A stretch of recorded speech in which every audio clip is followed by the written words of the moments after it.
கல்யாணமா கல்யாணம் கல்யாணம் எதுக்கு பண்றதுன்னே இந்தியாவில இன்னும் சரியா தெரியாது. எப்படி ஒவ்வொருத்தர் மூச்சுக்கும் கல்யாணம் பண்ணிக்கிட்டுனா என் மூச்சு என்ன ஆவறது?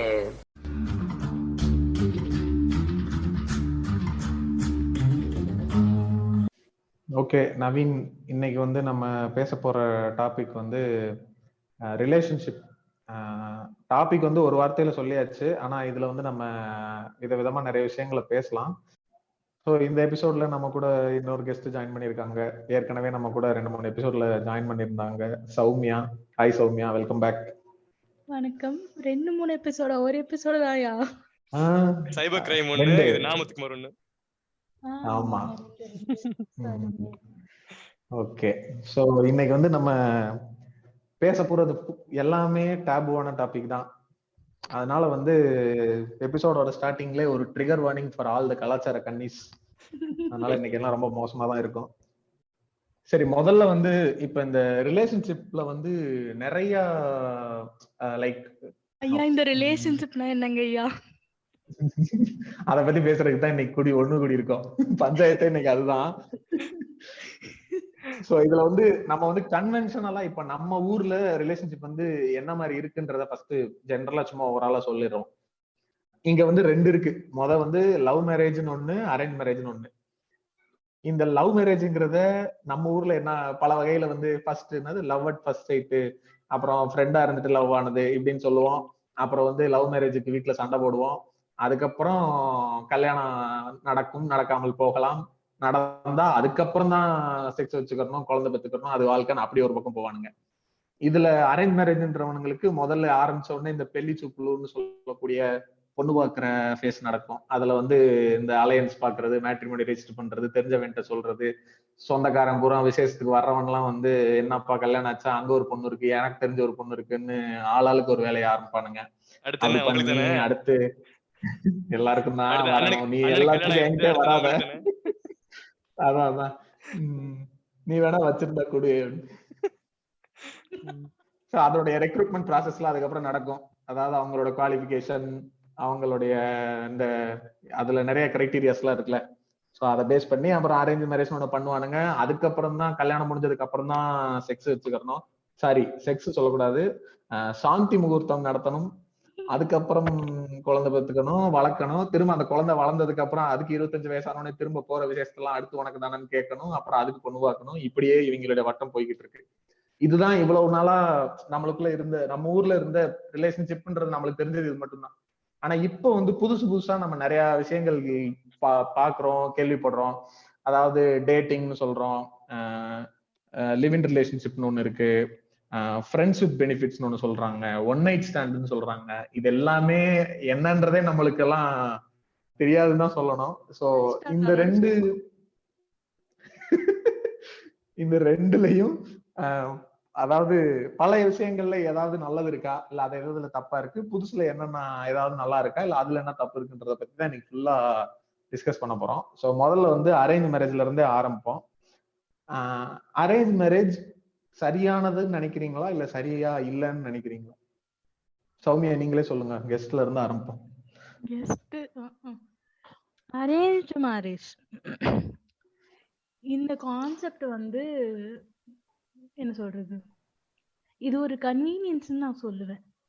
ஏன்னா நம்மளா போய் நமக்கு யாராவது பிடிச்ச மாதிரி இருக்காங்களான்னு பார்த்து தேடி கண்டுபிடிச்சு பேசி எஃபர்ட் போட்டு ஒரு ரிலேஷன்ஷிப்பை பில்டு பண்ணி அப்புறம் வீட்டுல வந்து அருவாளை தூக்கிட்டு வருவாங்க, அவங்க கிட்ட எல்லாம் வெட்டு வாங்கி செருப்படி வாங்கி நடு ரோட்ல நின்று அப்புறம் கல்யாணம் பண்ணி எதுக்கு இவ்வளோ, அதான் வீட்லயே பாக்குறாங்களே அப்படின்னு ஒரு கன்வீனியன்ஸ் அரேஞ்ச் மேரேஜ் இந்தியாவை பொறுத்த வரைக்கும்.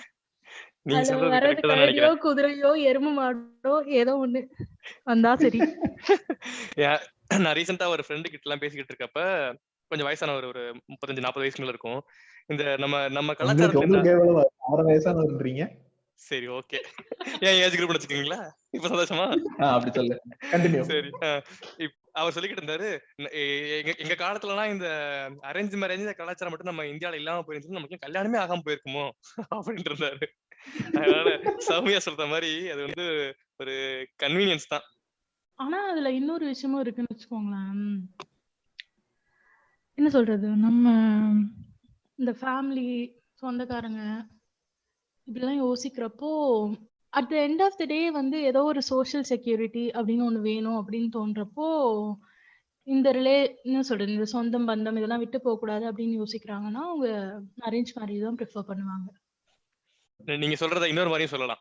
இப்ப அரேஞ்ச் மேரேஜ் பண்ணி வச்சாங்கன்னு வச்சுக்கோங்களேன், நாளை பின்ன பிரச்சனை வந்துச்சுன்னா நீ தானே கட்டி வச்ச வந்து வாங்கு பூ அப்படின்னு போட்டு விட்டுறலாம் அம்மாவா அப்பாவெல்லாம். இப்ப அது ஒரு தான் சேஃப்டி. சோசியல் ஃபேக்டர்லாம் சொல்றீங்களா, அதுதான். இப்ப நம்மளா வந்து பாத்துக்கிட்டோம் அப்படின்னா நம்ம மேல பழிய போட்டாங்கன்னா எதுவும் பண்ண முடியாது. நீ தானே போய் மாட்டிக்கிட்ட, எங்கள்கிட்ட கேட்காது அப்படின்றவாங்க. இதுல அப்படி கிடையாது. இதுல நம்ம சொசைட்டில வந்து இந்த மேரேஜ்ன்ற விஷயத்த வந்து எப்படி சொல்றதுன்னா ஒரு இன்ஸ்டிடியூஷனலைஸ் பண்ணி வச்சிருக்கோம். லைக் இதுக்கு ஒரு ஸ்ட்ரக்சர் இருக்கு. மேரேஜ்ன்னு சொல்றத விட ஃபேமிலின்றதுக்கே ஒரு பெரிய ஸ்ட்ரக்சர் நம்ம இவங்க வந்து கட்டி வச்சிருக்காங்க. ஹஸ்பண்ட் ஒய்ஃப்ன்றதை தாண்டி அண்ணன் தம்பின்னு இருக்கணும், பெரியப்பா சித்தப்பான்னு இருக்கணும், மாமாவுக்கு ஒரு ரோலு, பெரியப்பாவுக்கு ஒரு விசேஷம் நடக்குதுன்னா அதுல ஒவ்வொரு சொந்தக்காரனுக்கும் ஒரு ரோலை பிக்ஸ் பண்ணி வச்சிருக்கானுங்க. இங்க வந்து இது எப்படி இருக்குன்னா it is not just about ஒரு 2 பேர் அவங்களுடைய எனக்கு என்னோட லைஃப் பார்ட்னரா ஒருத்தர் வேணும், லைஃப் லாங் நான் டிராவல் பண்ணணும், அதுக்கு என்னோட கம்பேட்டபிலிட்டி நான் செக் பண்ணி அவங்களோட நான் ரிலேஷன்ஷிப்ல இருந்து வாழ்றேன், அது என்னுடைய விருப்பத்துக்கு இருக்கும்னு இங்க இருக்க விடல. இது வந்து எப்படி இருக்குன்னா அப்படி உன் இஷ்டத்துக்கு இருந்துட முடியாது. இப்ப நீ வந்து நாளைக்கு உனக்கு இவங்களுடைய இதெல்லாமே எப்படி இருக்கும்னா, இப்ப நான் இப்படி நீ போய் சேர்ந்து நிக்கிற, நாளைக்கு ஏதோ ஒரு பிரச்சனை நீ நடுரோட்ல வந்து நிக்கிற அப்படின்னா உனக்கு இதே மாமன் பெரியப்ப சித்தப்பா தான் உன் கூட வந்து நிக்கணும், அவங்க எல்லாம் தான் உனக்கு பாத்துப்பாங்க. அப்ப நீ அவங்கள ஒரேடியா ஒதுக்க முடியாது, அப்போ அவங்க எல்லாம் உள்ள இருக்கணும். இப்போ நான் வந்து ஒரு பார்ட்னரை சூஸ் பண்ணி எங்களுக்குள்ள ஒண்ணு குழந்தை பெத்துக்கிறேன் இல்ல பெத்துக்காம போறேன் அப்படிங்கிற சாய்ஸும் எனக்கு கிடையாது. குழந்தை பெத்தே ஆகணும். அதுவும் மோஸ்ட் ஆஃப் த ஃபேமிலிஸ்ல ஒரு விஷயம் நீங்க கேள்விப்பட்டிருக்கீங்களான்னு தெரியல, ஒரே குழந்தையோட நிறுத்துறதுக்கே வந்து நிறைய ஃபேமிலியில ஒத்துக்க மாட்டாங்க. 2 குழந்தையா இருக்கணும் அப்படின்னு. ஏன் அப்படின்னா அடியே 4 பிள்ளையா சேர்ந்தாதானடி கேரம் போர்டு அழைச்சு விளையாட முடியும். அந்த மினிமம் 2 பிள்ளைன்றது எதுக்கு அப்படின்னா, இப்ப எனக்கு ஒரு பையன் பிறக்கிறான்னு வச்சுக்கோங்க, அவனுக்கு ஒரு பையன் பிறக்கிறான், அவனுக்கு ஒரு பையன் ஒரு 2-3 ஜெனரேஷன் தள்ளி பார்த்தோம் அப்படின்னா அப்பா அம்மா அதை தவிர வேற ரிலேஷன்ஷிப்னே ஒண்ணு இருக்காது. எனக்கு அப்பா இருப்பாங்க, அம்மா இருப்பாங்க, அப்புறம் எனக்கு நாளைக்கு ஒரு ஒய்ஃபோ ஹஸ்பண்டோ அப்படிதான் போக முடியும். இதே 2 குழந்தைகளா இருந்துச்சுன்னா ஒரு அத்தை மாமா இருக்கலாம், ஒரு பெரியப்பா சித்தப்பா இருக்கலாம். அந்த அந்த இந்த ஸ்ட்ரக்சர் சொல்றோம்ல, இந்த ஃபேமிலி ஸ்ட்ரக்சர்ன்றது அந்த அந்த ரூட்ஸ் இருந்துகிட்டே இருக்கணும். அதுக்கு இன்னொரு பெரிய ரீசன் வந்து கேஸ்ட். அதை பத்தி நம்ம அடிக்க வரைக்கும் அடிச்சாச்சு, இதுலயும் வரும் நடுவுல எப்படி பார்ப்போம். சோ இது எல்லாத்தையுமே இந்த இந்த சிஸ்டம் கொஞ்சம் கூட ஆடிராம அசைஞ்சிராம பாத்துக்கிறதுக்காக தான் இந்த அரேஞ்ச் மேரேஜ்ன்றது வந்து அது இப்போ வரைக்கும் எடுத்து கொண்டு போய்கிட்டே இருக்கும்னு நினைக்கிறேன். ஏன்னா அதுல ஏதாவது கொஞ்சம் மாறிடுச்சுன்னா இந்த ஸ்ட்ரக்சர்ல ஒரு சேஞ்ச் வந்துடும், இது மாறி போயிரும்ன்ற பயத்தினாலேயே அதனாலதான் கல்யாணம் முடிஞ்சதுக்கு அப்புறமும் வந்து குழந்தை பெத்துக்கிறதுல இருந்து எல்லாத்துலயும் மூக்க நுழைச்சுக்கிட்டே இருக்காங்க கடைசி வரைக்கும். அதையும் தாண்டி நான் வந்து இந்த ஃபேமிலிய பத்தியே பேசல, ஓகேவா? நம்ம ஜெனரேஷன்ல இருக்கிற யங்ஸ்டர்ஸ் பத்தி பேசுறப்பவும் கூட இன்னுமே வந்து என்ன சொல்றது, லவ்ன்றத கூட விட்டுட்டு இந்த ஓப்பன் ரிலேஷன்ஷிப் இல்ல ரிலேஷன்ஷிப், குழந்தை பெத்துக்கிறது பெத்துக்காம இருக்கிறது, லிவ் இன், இதெல்லாம் அக்செப்ட் பண்ணிக்கிற மனோபாவம் வந்துருச்சுன்னு நினைக்கிறீங்களா? என்னை பொறுத்த வரைக்கும் நம்ம ஜெனரேஷன்லயே மெஜாரிட்டியா எல்லாருமே வந்துட்டு அரேஞ்ச் மேரேஜ் அப்படின்னு ஒரு விஷயத்துக்குள்ள போறதுக்கு காரணம் வந்து அவங்களுக்குள்ளேயே அவங்களுக்கு இருக்கு, நம்ம காஸ்ட் இல்ல நம்ம ரிலீஜன் தான் பெருசு, நம்ம இதுக்குள்ளதான் இருக்கணும் அப்படின்ற ஒரு தாட் ப்ராசஸ் இருக்கு. நீங்க சொல்றது ரொம்ப கரெக்ட். நம்ம காலேஜ்ல எல்லாம் வந்து பேசிக்கிட்டு இருப்போம்ல, ஜென்ரலா பசங்களுக்கு எல்லாம் கேஸ்ட் என்னன்னு தெரியல, நம்ம எல்லாம் ரொம்ப நார்மலா தான் பழகுறோம் அப்படிங்கிற மாதிரி பேசிட்டு இருப்பாங்க. இந்த கல்யாணம்னு வந்து எப்ப வருதோ அதுக்கப்புறத்துல இருந்தா வந்து இந்த மைண்ட்லயே அவங்களுக்கு எல்லாம் போகும்னு தோணுது எனக்கு. இந்த ஒரே கேஸ்ட் பழகணும், பொண்ணுங்க எல்லாம் ஒரே கேஸ்ட்ல இருந்தா கல்யாணம் பண்ணணும் அப்படிங்கிற மாதிரி எல்லாம் மைண்ட் செட் வருது இல்ல. அது அந்த கேஸ்ட ப்ரிசர்வ் பண்றதோட மெயின் அந்த பில்லரே வந்து இந்த அரேஞ்ச் மேரேஜ் தான் நினைக்கிறேன். சரி, இப்போ இந்த கன்வென்ஷனலான, அதாவது நம்ம ஊர்ல இருக்கக்கூடிய இந்த லவ் ரிலேஷன்ஷிப் மாடல் இருக்குல்ல, அதாவது வந்து நான் வந்து எனக்கு ஒரு பொண்ணை பிடிச்சிருக்கு அப்படின்னா நான் வந்து அந்த பொண்ணு பின்னாடி சுத்தி அந்த பொண்ணை வந்து டார்ச்சர் பண்ணி கைப்பிடிச்சு இழுத்து அப்படி இப்படின்னு ஏதாவது பண்ணேன்னா அந்த பொண்ணு கொஞ்சம் நேரத்துல என்னை பார்த்து சிரிச்சிரும், அதுக்கப்புறம் நான் வந்து ஒத்துக்க வச்சிருவேன். அதுக்கப்புறம் வந்து ஐ லவ் யூன்னு சொல்லணும், அதுக்கு அந்த பிள்ளை ஐ லவ் யூன்னு திரும்ப சொல்லணும். அதுக்கப்புறம் நாங்க எல்லாரும் சேர்ந்து, அதாவது நாங்க 2 பேரும் சேர்ந்து ஊர் சுத்துவோம். அதுக்கப்புறம் வீட்டுல சொல்லி சண்டை. இந்த இந்த விஷயம் இருக்குல்ல, எனக்கு என்னன்னா இதுவே வந்து ஐ மீன் எனக்கு கரெக்டா ஃப்ரேம் பண்ண தெரியல, இதுவே கரெக்டான ஒரு இதாதான் இருக்குன்னு நினைக்கிறீங்களா? லைக் நான் இதுல எதை சொல்ல வரேன்னா, இந்த இந்த டாக்ஸிக்கான சில ரிலேஷன்ஷிப் எல்லாம் சொல்றாங்கல்ல, அதுக்கெல்லாம் அந்த மெஜாரிட்டி ரிலேஷன்ஷிப் டாக்ஸிக்கா தான் இருக்குன்னு எனக்கு ஒரு அபிப்பிராயம். அதுதான் கேட்க வரேன். உங்களோட பாயிண்ட் எனக்கு புரிஞ்சிருச்சு. ம். இதுல என்னன்னா, நீங்க காமெடியா சொன்னதுதான் ஆக்சுவல் ரியாலிட்டி. ஒரு பொண்ண வந்து பார்த்து அந்த பொண்ண போய் புடிச்சு போயிடுச்சுன்னா, சும்மா டார்ச்சர் பண்ண வேண்டியது. எங்க போனாலும் பின்னாடி போ வேண்டியது. இப்பலாம் புதுசா ஒண்ணு பண்றாங்கங்க. நான் இப்பதான் கொஞ்ச நாள் முன்னாடி கண்டுபிடிச்சேன். டெலிகிராம்ல வந்து அந்த பொண்ணு என்ன அக்கவுண்ட் பேர் வச்சிருக்குன்னு தேடி கண்டுபிடிச்சு அந்த பொண்ண ஆட் பண்றது ஏதாவது ஒரு சேனல்ல. காமனா நம்ம இருக்கிற சேனல்ல. என்ன அல்பத்தனமான புத்தி இதெல்லாம். அதே மாரி நான் அதான் நினைச்சேன், டெக்னாலஜி எவ்வளவு இம்ப்ரூவ் ஆகுது, நம்ம பசங்க ஸ்டாக்கிங் எந்த லெவலுக்கு கொண்டு போயிருக்காங்க. நம்ம ஆளுங்களோட பிக்கப் லைனே வந்து சாப்பிட்டியாடி அப்படிதானே. இல்ல ஆனா இவனுங்க வந்து அத வந்து என்னன்னா, அது என்னமோ அந்த பொண்ணு வந்து செருப்பால் அடிச்சு என் பின்னாடி வராதுன்னு சொல்ற வரைக்கும் ஏதோ ஓகே சொல்லிட்ட மாதிரியே பின்னாடி சுத்துறானுங்க. அது ஏன்னு தெரியல எனக்கும். இல்ல ஓகேன்னு சொல்ற வரைக்கும் பின்னாடியே சுத்தணுங்கிறது தான் சொல்லி கொடுக்கப்பட்டிருக்கு அவங்களுக்கு. ஈவன் சொசைட்டி மூலமாவும் படங்கள் மூலமாவும் பொண்ணுன்னு அப்படிதான் இருப்பா, முதல்ல ஒத்துக்க மாட்டா, அப்படிதான் வந்து வேண்டாம் வேண்டாம்னு சொல்லுவா, பட் நம்ம எவ்வளவு ஸ்ட்ராங்கா இருக்கோமோ அப்பதான் ஒத்துக்குவா அப்படிங்கறத ஒரு மைண்ட்ல பதிய வச்சிருக்காங்க. அதை பேஸ் பண்ணி தானே ஃபாலோ பண்றாங்க. இல்ல ஒருத்தங்க வேண்டாம் அப்படின்னு சொல்றாங்க அப்படிங்கிறப்ப நம்மளுக்கு செட் ஆகாதுங்கிறத நினைச்சுதான் அவங்க வேண்டாம் சொல்றாங்கிறத புரிஞ்சுக்கிற அளவுக்கு மனப்பக்குவம் நம்மளுக்கு கிடையாது. அதுதான் நம்ம இதுல பிரச்சனை. இல்ல அதான் இப்போ அந்த அத பேசி பேசி கன்வின்ஸ் பண்றது அப்படின்றதுக்கும் ஒரு விஷயத்த பழக்கப்படுத்தி அது பிடிக்க வைக்கிற மாதிரி ஒரு பிம்பத்தை உருவாக்குறதுக்கும் ஒரு வித்தியாசம் இருக்குல்ல. நீ கன்வின்ஸ் கூட பண்றது இல்லை இவனுங்க. அதாவது நான் சரியானவனா இருப்பேன், உனக்கு நான் கம்பேட்டபிளா இருப்பேன்னா அதை நான் எப்படி ப்ரூவ் பண்ண முடியும்? நான் உன் கூட பேசுறேன், பழகுறேன், அப்பதான் வந்து என்னோட கேரக்டர் என்னன்றது உனக்கு தெரியும். அதை வச்சுதான் இது சரியா வருமா இல்லையான்றதையாவது நான் டிசைட் பண்ண முடியும்.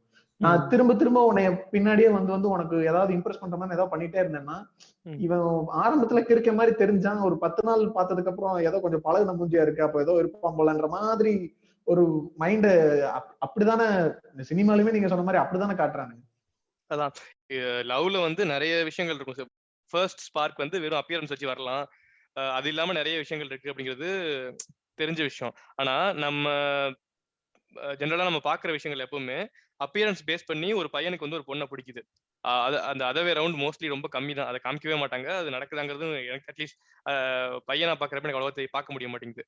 சோ ஒரு பையன் வந்து இங்க நான் ஒண்ணு சொல்லணும். சொல்லுங்க. அதாவது நீங்க மட்டும் வந்து ஒரு பிள்ளைய பார்த்த உடனே ஐ நல்லா இருக்கு, முடி நல்லா இருக்கு, ஸ்ட்ரக்சர் நல்லா இருக்கு, எல்லாம் நல்லா இருக்கு, ஓகே நமக்கு செட் ஆயிரும் அப்படின்னு முடிவு பண்ணுவீங்களாம். பொண்ணுங்க மட்டும் நிவின் பாலி அவன் இவன் எல்லாத்துக்கும் வந்து வழிஞ்சா அப்ப மட்டும் உங்களுக்கு எரிச்சலா வரும். அதுக்கு வந்து மீம்ஸ் பேஜ் வேற. இது என்ன நியாயம்? ஏண்டா நீ லைஃப் பார்ட்னரே மூஞ்சிய பார்த்து தான் செலக்ட் பண்ற. அதுங்க சும்மா ஒரு ஹீரோவை பார்த்து அதுங்க சொல்லி விட்டுட்டு இருக்கு. அதுக்கும் இதுக்கும் எவ்வளவு பெரிய டிஃபரன்ஸ் இருக்கு. இவ்வளவு அல்பத்தனமா இருக்கு. நீங்க எல்லாம் மீம் கிரியேட் பண்ணலாமா பொண்ணுங்களை பத்தி? இன்செக்யூரிட்டி தான் காரணம். இப்ப நீங்க சொன்னீங்கல்ல, இங்க இந்த அரேஞ்ச் மேரேஜ்ன்றதே ஒரு கன்வீனியன்ஸ்ன்றது, அதே இன்செக்யூரிட்டி தான் இப்ப நீங்க சொன்ன இந்த விஷயமும். அதாவது என்னால ஒரு பொண்ணு கிட்ட போய் சும்மா ஜென்ரலா லவ் அதெல்லாம் விடுங்க, நான் பொதுவா ஒரு பொண்ணு கிட்ட போய் ஏதோ ஒரு விஷயத்துக்கோ சும்மா இன்ட்ரோ ஆகுறேன்னு வச்சுக்கோங்களேன், எனக்கு அதுவே பண்ண தெரியாது. நான் எங்க போய் ஒரு பொண்ணை இம்ப்ரெஸ் பண்ணி அவளை எனக்கு பிடிக்க வச்சு இப்போ ஒரு பொண்ணுக்கு டிஃபால்ட்டா என்னுடைய கேரக்டர் பிடிக்கணும்னா நான் அதுக்கு ஏத்த மாதிரி நான் ஒரு ஆளா இருக்கணும். நான் ரொம்ப டாக்ஸிக்கா ரொம்ப ஒரு மாதிரி நான் பெரிய இவன்டா அப்படின்ற மாதிரி இருந்தேன்னா அது அவங்களுக்கு பிடிக்காது. அப்ப அதுக்கேற்ற மாதிரி என்னை மாத்திக்க வேண்டிய கட்டாயம் இருக்கு. அப்ப என்னால அதை மாத்திக்க முடியாது, என்னோட நேச்சர் அது இல்லைன்றப்ப யாருமே என்னை அக்செப்ட் பண்ணிக்க மாட்டாங்க. அப்ப வீட்லயே பார்த்து வச்சாங்கன்னா அந்த பொண்ணுகிட்ட கல்யாணத்துக்கு அப்புறமா அதே கேத்த காட்டிக்கிட்டே இருக்கலாம். அந்த பொண்ணுகிட்டையும் கல்யாணாலும் கணவன் புல்லானாலும் புருஷன் என் கூட தான் கடைசி வரைக்கும் வாழணும்னு கன்வின்ஸ் பண்ணிடலாம். இப்ப நீங்க வந்து பொண்ணுங்க வந்து இந்த மாதிரி பசங்களை பார்த்து நல்லா இருக்கேன் அப்படி இப்படிலாம் நீங்க சொல்றீங்க, நீங்க பாட்டுக்கு பொசுக்குன்னு அந்த பசங்களோட கனெக்ட் ஆகி போயிட்டீங்கன்னா அப்ப எங்களுக்கு இங்க குறைஞ்சு போயிரும்ல அரேஞ்ச் மேரேஜ் பண்றதுக்கு. அந்த இன்செக்யூரிட்டி தான் அந்த மீம் பேஜா மாறுது. அதேதான் இந்த பாய் பெஸ்டியை கிண்டல் பண்றது, அவங்க கேவலமா பேசுறது அப்படின்னு ஒரு மீம் பேஜ்ல சுத்திட்டு இருப்பாங்கல்ல, அவங்க எல்லாமே இந்த மைண்ட் செட் தான், எல்லாமே இன்செக்யூரிட்டி தான். இல்ல இன்னொன்னு இந்த ஸ்டாக் பண்ணி இல்ல பின்னாடியே சுத்தி பொண்ணுங்களை பார்க்க வைக்கிறது பேச வைக்கிறதுன்னு இருக்குல்ல, அதுக்கப்புறம் இன்னொரு விஷயங்கிறது இருக்குது. அதை நம்ம பத்தி நம்ம பேசுறதே கிடையாது. அதுக்கப்புறம் நம்ம 2 பேரோட கேரக்டர் வந்து கம்பேட்டபிளா இருக்காங்கிறத யோசிக்கிறதுக்கே ஒரு ஆப்பர்ச்சுனிட்டி கொடுக்கறது கிடையாது. எங்க ஸ்டாக் பண்ணி திரும்பி பார்க்க வச்சு பேச வச்சிட்டோம் அப்படின்னு, அவ்வளவுதான். அதுக்கப்புறம் வந்து நம்ம 2 பேரும் லவ் பண்ண ஆரம்பிச்சிட்டோம் அப்படிங்கிற மாதிரி ஒரு மைண்ட்ல ஃபிக்ஸ் ஆயிருது. அதுக்கப்புறம் தான் முக்கியமான விஷயம் இருக்குது. நம்ம 2 பேரும் ஒண்ணா இருக்கிறப்ப என்னென்ன பிரச்சனை வரும், கேரக்டர் சூட் ஆகுதா அப்படிங்கறத பார்க்கணும்ல. அதை பத்தி அந்த மாதிரி விஷயங்களே இருக்க மாட்டேங்குது. இப்ப எப்படின்னா, இப்ப நீங்க சொல்ற மாதிரி சில பேருக்கு வந்து ரொம்ப ரகடான பசங்களை பிடிக்கலாம். ரொம்ப எப்படி சொல்றது, படத்துலலாம் காட்டுவாங்கல்ல, ரவுடி மாதிரி இருப்பாங்க. இப்ப இந்த ஆயுத எழுத்து படத்துல எல்லாம் பாத்தீங்க அப்படின்னா மாதவன் கேரக்டர் இருக்கும். அவன் வந்து ரொம்ப ரவுடியா தான் இருப்பான். மீரா ஜாஸ்மினுக்கு வந்து அவனை பிடிக்கும். அப்படி பிடிக்குங்கிறது அது வந்து ஒரு ஃபர்ஸ்ட் ஸ்பார்க், ஓகேவா? பட் அவன் கூட லைஃப்ல ஒன்னா இருக்கிறப்ப என்னென்ன பிரச்சனை வரும் அப்படிங்கறத திங்க் பண்ணணும்ல. அந்த திங்க் பண்றதுக்கான ஸ்பேஸே நம்ம சொசைட்டில இல்ல அப்படின்னு சொல்றேன். நம்ம சொல்ற மாடர்ன் லவ் அப்படிங்கறதுலயே சொல்றேன் நான். அதான் இப்போ இந்த ஜென்ரலா எல்லா ஸ்பீசிஸ்லயுமே எடுத்துக்கோமே, இப்போ மனுஷனை தாண்டி மற்ற எல்லா அனிமல்ஸுமே வந்து இந்த அதாவது என்ன சொல்றது, அல்டிமேட்டா வந்து இங்க நம்ம எதுக்கு வாழ்றோம்னு யோசிச்சா எனக்கு தெரியல. அந்த அளவுக்கு ஜென் லெவலுக்கு எல்லாம் ஒண்ணும் நமக்கு தெரியாது. பட் ஜென்ரலா ரீப்ரொடக்ஷன், அப்புறம் இது அப்படியே அந்த இது கண்டினியூ ஆகிட்டே இருக்கணும். ஒரு ஜென்ரேஷன் ஆஃப்டர் ஜென்ரேஷனா போய்கிட்டே இருக்கும் போது இதுதான் இப்போ மனுஷன் மட்டும்தான் அந்த பகுத்தறிவுன்னு ஒண்ணு அவனுக்கு வந்துச்சுன்னு சொல்லி நம்ம நிறைய விஷயங்களை டெவலப் பண்ணி இப்படி எல்லாம் ஸ்ட்ரக்சர் எல்லாம் உருவாக்கி இப்படி இருக்கும். அந்த ஸ்ட்ரக்சர் எல்லாம் இல்லாத அனிமல்ஸ் வந்து என்ன பண்ணுது, அதுங்களுக்கு ஒரு பிசிக்கல் நீடு இருக்கும்போது அதுங்க வந்து செக்ஸ் வச்சுக்குது, அதுக்கப்புறம் அதை ரீப்ரொடியூஸ் பண்ணுது, அதுக்கப்புறம் அந்த ஜென்ரேஷன் அடுத்து வருது, இப்படியே போய்கிட்டே தான் இருக்கு. இப்ப அனிமல்ஸ்லயே ஒரு மேல் வந்து ஒரு ஃபீமேல அல்லது ஒரு ஃபீமேல வந்து ஒரு மேல வந்து கூட வந்து செக்ஸ் வச்சுக்கணும் அப்படின்னா அதுக்கு வந்து அதை இம்ப்ரெஸ் பண்ண வேண்டிய தேவை இருக்குல்ல. இந்த இம்ப்ரெஸ் பண்ண வேண்டிய தேவையே இல்லாத மாதிரி இங்க இருக்கிற சிஸ்டம் நம்மளுக்கு வந்து இருக்கு இல்லையா? இம்ப்ரெஸ் இந்த சென்ஸ் நம்ம சொல்ற மாதிரி ஸ்டார்ட் பண்ணி சிரிக்க வைக்கிறது நான் சொல்ல வரல. இவன் கூட நம்ம வாழலாம், இவன் சரியானவனா இருப்பான்ற ஒரு தாட்டை கொண்டு வர்றதுன்றது இருக்குல்ல, அது இங்க நடக்கிறதே இல்ல அப்படின்னு சொல்லுவாரு. கரெக்ட். இப்ப இந்த காட்டுல மனுஷங்க வாழ்வாங்க அந்த டைம்லாம் சொல்றப்ப வந்து பிசிக்கல் பவர் வந்து ரொம்ப வந்து இம்பார்ட்டண்டா இருக்கும். ஸோ ஒரு எப்பவுமே வந்து எல்லா ஸ்பீஷிஸ்லயுமே வந்து உமன் தான் வந்து மென்னை செலக்ட் பண்ற மாதிரி இருக்கும். ஏன்னா டிமாண்ட் வந்து கம்மியா இருக்கும் உமன்கிட்ட. ஸோ நிறைய ஆண்கள் வந்து பெண்களுக்கு சண்டை போடுற மாதிரி இருக்கும். அதுதான் இப்போ எல்லா ஸ்பீஷிஸ்லயுமே கிட்டத்தட்ட பார்க்கலாம் நம்ம. ஸோ அதுல யார் சக்சீட் ஆறாங்கிறதுக்காக நிறைய விஷயங்கள் வந்து மென் பண்ற மாதிரி இருக்கும். அதுல ஒண்ணு முக்கியமா நம்ம வந்து காட்டுல அந்த மாதிரிலாம் வாழ்ந்தப்போ வந்து பவர் ஸ்ட்ரென்த் அப்படி காமிச்சிட்டு இருப்பாங்க. ஸோ நம்ம இப்போ ஒரு சிவிலைஸ் சொசைட்டியா இருக்கிறப்ப அந்த தேவை, இந்த பவரை காமிக்கிற தேவைகள் வந்து ரொம்ப கம்மியா இருக்கும். இப்ப நம்ம இருக்க சொசைட்டிக்கு எவ்வளவு சிவிலைஸ்டா இருக்கும், எவ்வளவு வந்து சோஷியலி நம்ம வந்து கனெக்ட் பண்ணிக்கிறோம், நம்ம சோஷியல் சர்க்கிள் எப்படி இருக்கு, இந்த மாதிரி ஒரு எக்விப்டா ஒரு மேன் இருக்கானாங்கிறத பாக்குறது தான் எதிர்பார்ப்பா இருக்கும் பொண்ணுங்களுக்கும். அப்படிதான் இருக்கும்னு நினைக்கிறேன். நீங்க ஏதாவது சொல்றீங்களா சௌமியா? இதுல உங்க ஜெனரலா பொண்ணுங்களோட எக்ஸ்பெக்டேஷன்ஸ் எப்படி இருக்கும் அப்படின்னு? அது ஒரு மிக்ஸ்ன்னு நான் சொல்லுவேன் நவீன். லுக்ஸ் எக்ஸ்பெக்ட் பண்றவங்களும் இருக்காங்க, காசு இருக்கணும்னு எக்ஸ்பெக்ட் பண்றவங்க இருக்காங்க, அப்புறம் சொசைட்டி ஸ்டேட்டஸ் இதெல்லாம் எக்ஸ்பெக்ட் பண்றவங்க இருக்காங்க. அப்புறம் வந்து நீங்க சொன்ன மாதிரி ட்ரஸ்ட் இல்ல நல்ல பாண்ட் இருக்கணும் அப்படின்னு நினைக்கிறவங்களும் இருக்காங்க. So it is a mix, ஓகேவா? அண்ட் அதை ஜெனரலைஸும் பண்ண முடியாது. அதை சுத்தி இருக்குல்ல ஸ்டீரியோ டைப்ஸ், பசங்க எப்பவுமே வந்து என்ன சொல்றது, இந்த காலேஜ் எல்லாம் காமிக்கிறப்போ பசங்க எப்பவுமே நல்லா படிக்கிற பையனை தான் பார்ப்பாங்கன்னு சொல்றது, இல்ல வந்து யாராவது ஆக்டிவா என்ன சொல்றது கிட்டாரு இல்ல அது பேர் என்ன இன்னொன்னு சொல்லுவாங்களே பாஸ்கெட் பால் விளையாடுறவங்க, கிரிக்கெட் ஆடுறவங்க தான் பார்ப்பாங்கன்னு இவனுங்களை தான் பார்ப்பாங்க. மியூசிக்கல் சேர், லெமன் இந்த ஸ்பூன் அந்த மாதிரி ஏதாவது. நவீன் கிரிக்கெட் ஆம்பா கேட்டுக்கப்பா, இவன் லெவலுக்கே யோசிக்காதப்பா. சரி ஓகே. இல்ல மீன்ஸ் அத அவாய்ட் பண்ணிடுங்க, வேணாம், தேவையில்லை. Okay thank you.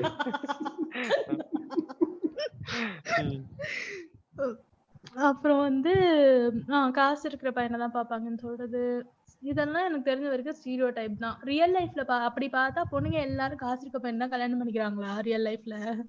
இல்ல, நம்மளோட சொசைட்டில கன்சர்வேட்டிவா ஒரு ரிலேஷன்ஷிப்ல போறதுக்கு முன்னாடி ஃபர்ஸ்ட் வந்து எதை அவங்க சூஸ் பண்றாங்க, எதை டிஸ்கஸ் பண்றாங்க, எதை வந்து எதிர்பார்க்கறாங்க அப்படின்னா, எனக்கு தெரிஞ்சு 99% பசங்க வந்து ஸ்ட்ரெயிட் பிளெயினா வந்து லுக்ஸ் மட்டும் தான் எதிர்பார்க்கறாங்க அப்படிங்கிற மாதிரி தான் தோணுது. நான் இதை வந்து அப்படியே வந்து பொண்ணுங்களை கம்பேர் பண்ணா இவங்க அந்த அளவுக்கு லுக்ஸ் மட்டும் ஃபோக்கஸ் பண்றாங்களா அப்படிங்கறத என்னோட கேள்வியா இருக்கு. ஆப்வியஸ்லி நிறைய கேரக்டர்ஸ், ஆப்வியஸ்லி நிறைய கிரைட்டீரியாஸ் இருக்குதுங்கிறது எனக்கு புரியுது. அதுல மாற்றுக்கிறதே இல்லை. எனக்கு பசங்களையும் பொண்ணுங்களையும் கம்பேர் பண்றப்ப இந்த எக்ஸ்பெக்டேஷன்ஸ் வந்து ஆண்களுக்கு வந்து ரொம்ப ஒரு வேற வழியே வேற நோக்கமே இல்லாம வெறும் அப்பியரன்ஸ்ல மட்டும் இருக்கா அப்படின்னு கேக்குறேன்.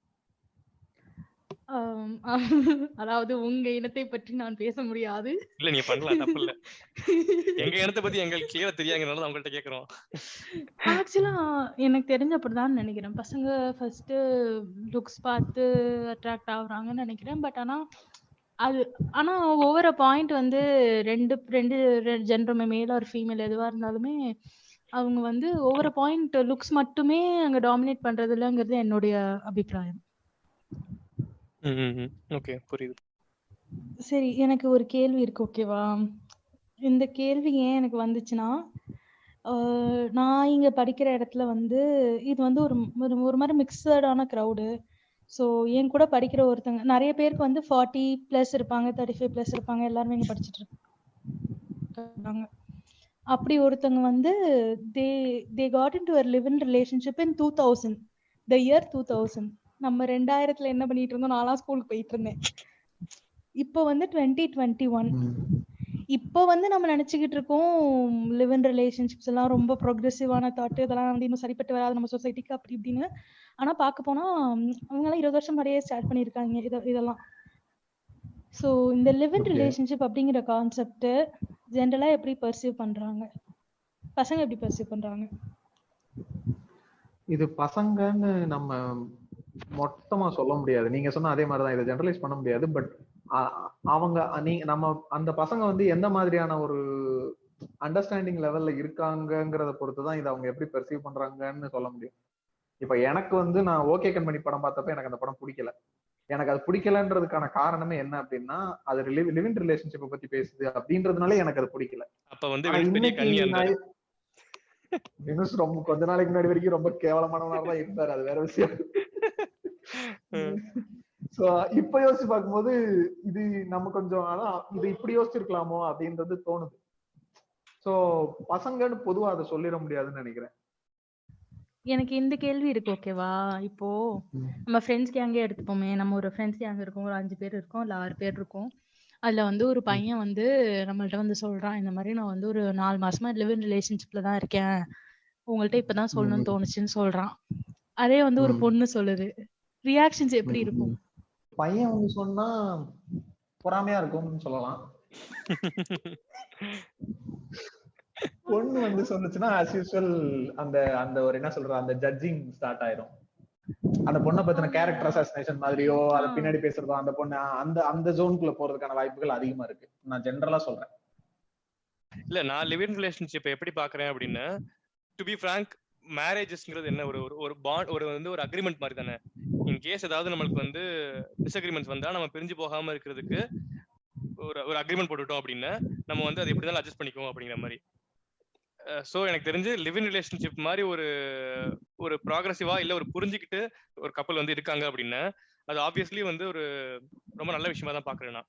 அது வந்து இப்ப சொசைட்டி எப்படி பாக்குதுங்கிறத வந்து 2வது விஷயமா தான் நான் கன்சிடர் பண்றேன். அதை பத்தி எனக்கு யோசிக்க வேணாம் அப்படிங்கிற மாதிரி தோணுது. இந்த லிவ் இன் ரிலேஷன்ஷிப்பை வந்து ஒரு ப்ராக்ரெசிவான விஷயம், சரி அது ப்ராக்ரெசிவான விஷயம்னு கூட வச்சுக்கலாம். ஆனா அதை வந்து இப்போ ரீசெண்ட் டைம்ஸ்ல லிவ் இன் ரிலேஷன்ஷிப்ல ஒரு குளோரிஃபிகேஷன் இருக்கும்னு எனக்கு தோணும். அப்புறம் லிவ் இன் ரிலேஷன்ஷிப்குள்ள இருக்கிற எக்ஸ்ப்ளாய்டேஷனை வந்து பேசுறதே இல்லை. அது வந்து அட்ரஸ் பண்றதுக்கான ஸ்பேஸ் எங்கேயுமே இல்லைங்கிறது என்னுடைய ஒப்பீனியன். அதுக்குள்ள என்ன நடந்தாலும் வந்து இப்போ ஒரு பொண்ணு அஃபெக்ட் ஆகுறான்னா என்ன நடந்தாலும் அவ வந்து அதை சகிச்சுக்கிட்டு அவ மூவ் ஆன் ஆயிடணும். இந்த லிவ் இன் ரிலேஷன்ஷிப் அப்படிங்கிற ஒரு விஷயத்த அதுக்குள்ள நடக்கிற பிரச்சனைய அது தீக்கிறதுக்கு மாதிரி ஸ்பேசஸ் எங்கேயுமே இல்லை. ஏன்னா ஈவன் ஃப்ரெண்ட்ஸ் ஆர் ஜட்ஜ்மெண்டல், நம்ம கூட இருக்கிறவங்களே வெரி ஜட்ஜ்மெண்டல். அப்படிங்கிறப்போ இந்த இந்த ரிலேஷன்ஷிப் எப்படி சஸ்டெயின் ஆகும், இந்த ஒரு விஷயம். அண்ட் இதுல இன்னொரு கொஸ்டினும் இருக்கு எனக்கு. கமிட்மெண்ட்ஸ்னா வந்து பயந்து ஓடுறாங்க அப்படின்னு சொல்லக்கூடிய மெஜாரிட்டியான இந்திய பிரஜைகள் ஆண்கள் லிவ் இன் ரிலேஷன்ஷிப்னா மட்டும் ஓகே அப்படின்னு சொல்றதுக்கு காரணம் என்ன? இஸ் இட் ஃப்ரீ டிக்கெட் அப்படிங்கிறது என்னுடைய கொஸ்டின். நீங்க சொல்றது ரொம்ப வேலிடான பாயிண்ட். இது வந்து நம்ம சொசைட்டில இருக்கிற மேல் ப்ரிவிலேஜ் வந்து இது எப்படி எக்ஸ்பெக்ட் பண்ணுது அப்படிங்கிறதுக்கான ஒரு எக்ஸாம்பிள் இது. பட் இந்த கொஸ்டின் ஆன்சர் பண்றதுக்கு முன்னாடி நான் வந்து லிவ் இன் ரிலேஷன்ஷிப் எப்படி பாக்குறேன் அப்படிங்கறத சொல்லணும். லிவ் இன் ரிலேஷன்ஷிப் வந்து ஒரு எக்ஸ்டெண்டட் டேட்டிங் மாதிரி தான் நான் பாக்குறேன். எப்படி சொல்றது, at any point of time, இப்ப டேட்டிங்னா முதல்ல என்ன, நம்ம வந்து ஒரு ஒரு இடத்துல வெளியே போறோம், மீட் பண்றோம், 2 பேரும் பேசுறோம், ரெண்டு பேருக்கு செட் ஆகுதா அப்படின்னு பாக்குறோம்ல. அதை எக்ஸ்டெண்ட் பண்ணி நம்ம இப்போ வந்து ஒரு 6 months இல்ல ஒன் இயர் ஒரே இடத்துல இருக்கிறப்ப என்னென்ன பிரச்சனைகள்லாம் வருது, அதை நம்ம எப்படி மேனேஜ் பண்றோம், சில அட்ஜஸ்ட்மெண்ட்ஸ் எல்லாம் தாண்டி கம்பேட்டபிளா இருக்க முடியுதா அப்படிங்கறத பாக்குறது தான் வந்து லிவ் இன் ரிலேஷன்ஷிப் நான் நினைக்கிறேன். அதையும் தாண்டி நீங்க சொல்ற விஷயம் இருக்குது, இந்த எக்ஸ்ப்ளாய்டேஷன்ங்கிற விஷயம் பியூர்லி வந்து மேல் ப்ரிவிலேஜ்ல இருந்து வருது. அதை உடைக்கிறதுக்கு இன்னும் கொஞ்சம் ஈக்குவலா வந்து ஒரு பொண்ணையும் பையனையும் எப்படி ட்ரீட் பண்ண ஆரம்பிக்கிறோமோ அப்பதான் வந்து இந்த ப்ரிவிலேஜ் உடையும், இந்த எக்ஸ்ப்ளாய்டேஷன் உடையும் அப்படின்னு நினைக்கிறேன். இத்தனை வருஷமா இருக்கக்கூடிய கல்யாணம்ங்கிற செட்டப்லயே இன்னும் அந்த அந்த ஈக்குவாலிட்டின்றதோ அந்த ஒரு எக்ஸ்ப்ளாய்டேஷனை பத்தின பேச்சோ வர்றதுக்கான வாய்ப்பு வந்து இப்போ வரைக்குமே ரொம்ப கம்மியா தான் இருக்கு. அப்படிங்கிறப்ப இன்னும் லிவ் இன் ரிலேஷன்ஷிப்ங்கிறது வந்து இவங்களுக்குள்ள அஸ் அ ஹோலாவே அஸ் அ கான்செப்டாவே இன்னும் ஏத்துக்கப்படாத ஒரு விஷயம். அதுக்குள்ள இன்னும் நம்ம லைக் அந்த அந்த எக்ஸ்ப்ளாய்டேஷனை பத்தி பேசணும்னா அந்த லெவலுக்கு எல்லாம் இன்னும் நம்ம வரல. இது சொல்றதுனால இது வந்து நம்ம பேசக்கூடாது, இல்ல ஒரு சின்ன விஷயம் நான் சொல்ல வரல, பட் இன்னும் நம்ம இன்னும் ரொம்ப பின்னாடி இருக்கோம் அப்படின்னு சொல்ல வரேன். இதுக்கு காரணம் என்ன அப்படின்னா, எனக்கு தெரிஞ்சு என்னதான் ஒரு பையன் ப்ராக்ரசிவ்னு சொல்லிக்கிட்டாலுமே ஒரு ஆணை தோடு வச்சு பாத்தீங்கன்னா ஒரு மினிமம் லெவல் ஆஃப் அந்த பேட்ரியார்கி, ஒரு மினிமம் லெவல் ஆஃப் அந்த அந்த அப்ரஷனாவது இருக்கும் அப்படின்னு சொல்லுவாங்க. ஸோ அதோட வெளிப்பாடுன்னு தான் நான் பாக்குறேன். என்னதான் வந்து வெளியில ப்ராக்ரசிவ்னு சொல்லிக்கிட்டாலுமே இந்த மாதிரி எங்கெங்க சின்ன சின்னதா எக்ஸ்பெக்டேஷன்ஸ்க்கான சான்ஸ் கிடைக்குதோ அங்கெல்லாம் பண்ணிக்கிறாங்க அப்படிங்கிற மாதிரி தான் நான் யோசிக்கிறேன். ஸோ நான் இந்த கொஸ்டினை கேட்டதுக்கு வந்து மெயின் ரீசன் வந்து 2 ரீசன். ஒன்று வந்து அதான் நான் சொன்ன மாதிரி ஒரு 22 வருஷமா லிவ் இன் ரிலேஷன்ஷிப்ல இருக்கிறவங்களோட நான் பேசினப்போ not just one person, multiple people, like 4 பேர்கிட்ட பேசினப்போ எப்படி தோணுச்சுன்னா, மேபி நம்ம ஜென்ரேஷனை விட அவங்க ஜென்ரேஷன் வந்து ரொம்ப தெளிவா முடிவு எடுத்திருக்காங்களோன்னு எனக்கு தோணுச்சு. அண்ட் வந்து அவங்க ரொம்ப தைரியமா இருந்திருக்காங்கன்னு தோணுச்சு.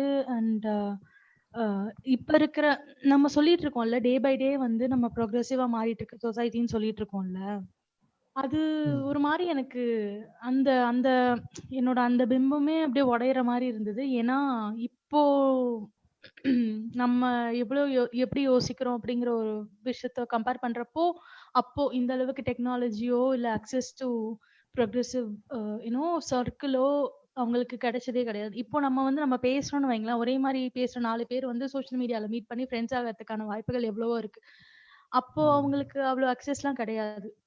ஸோ அப்போ வந்து அவங்களால இவ்வளோ இந்த மாதிரி விஷயங்கள்ல பேசி தெளிவா முடிவெடுக்க முடிஞ்சிருக்கு அப்படின்றப்போ, இப்போ வந்து நம்ம ஒரு ஒரு கான்வர்சேஷன் கூட பில்ட் பண்ண ட்ரை பண்றது இல்லையோ இதை சுத்தி, அப்படிங்கிறது என்னோட point of view.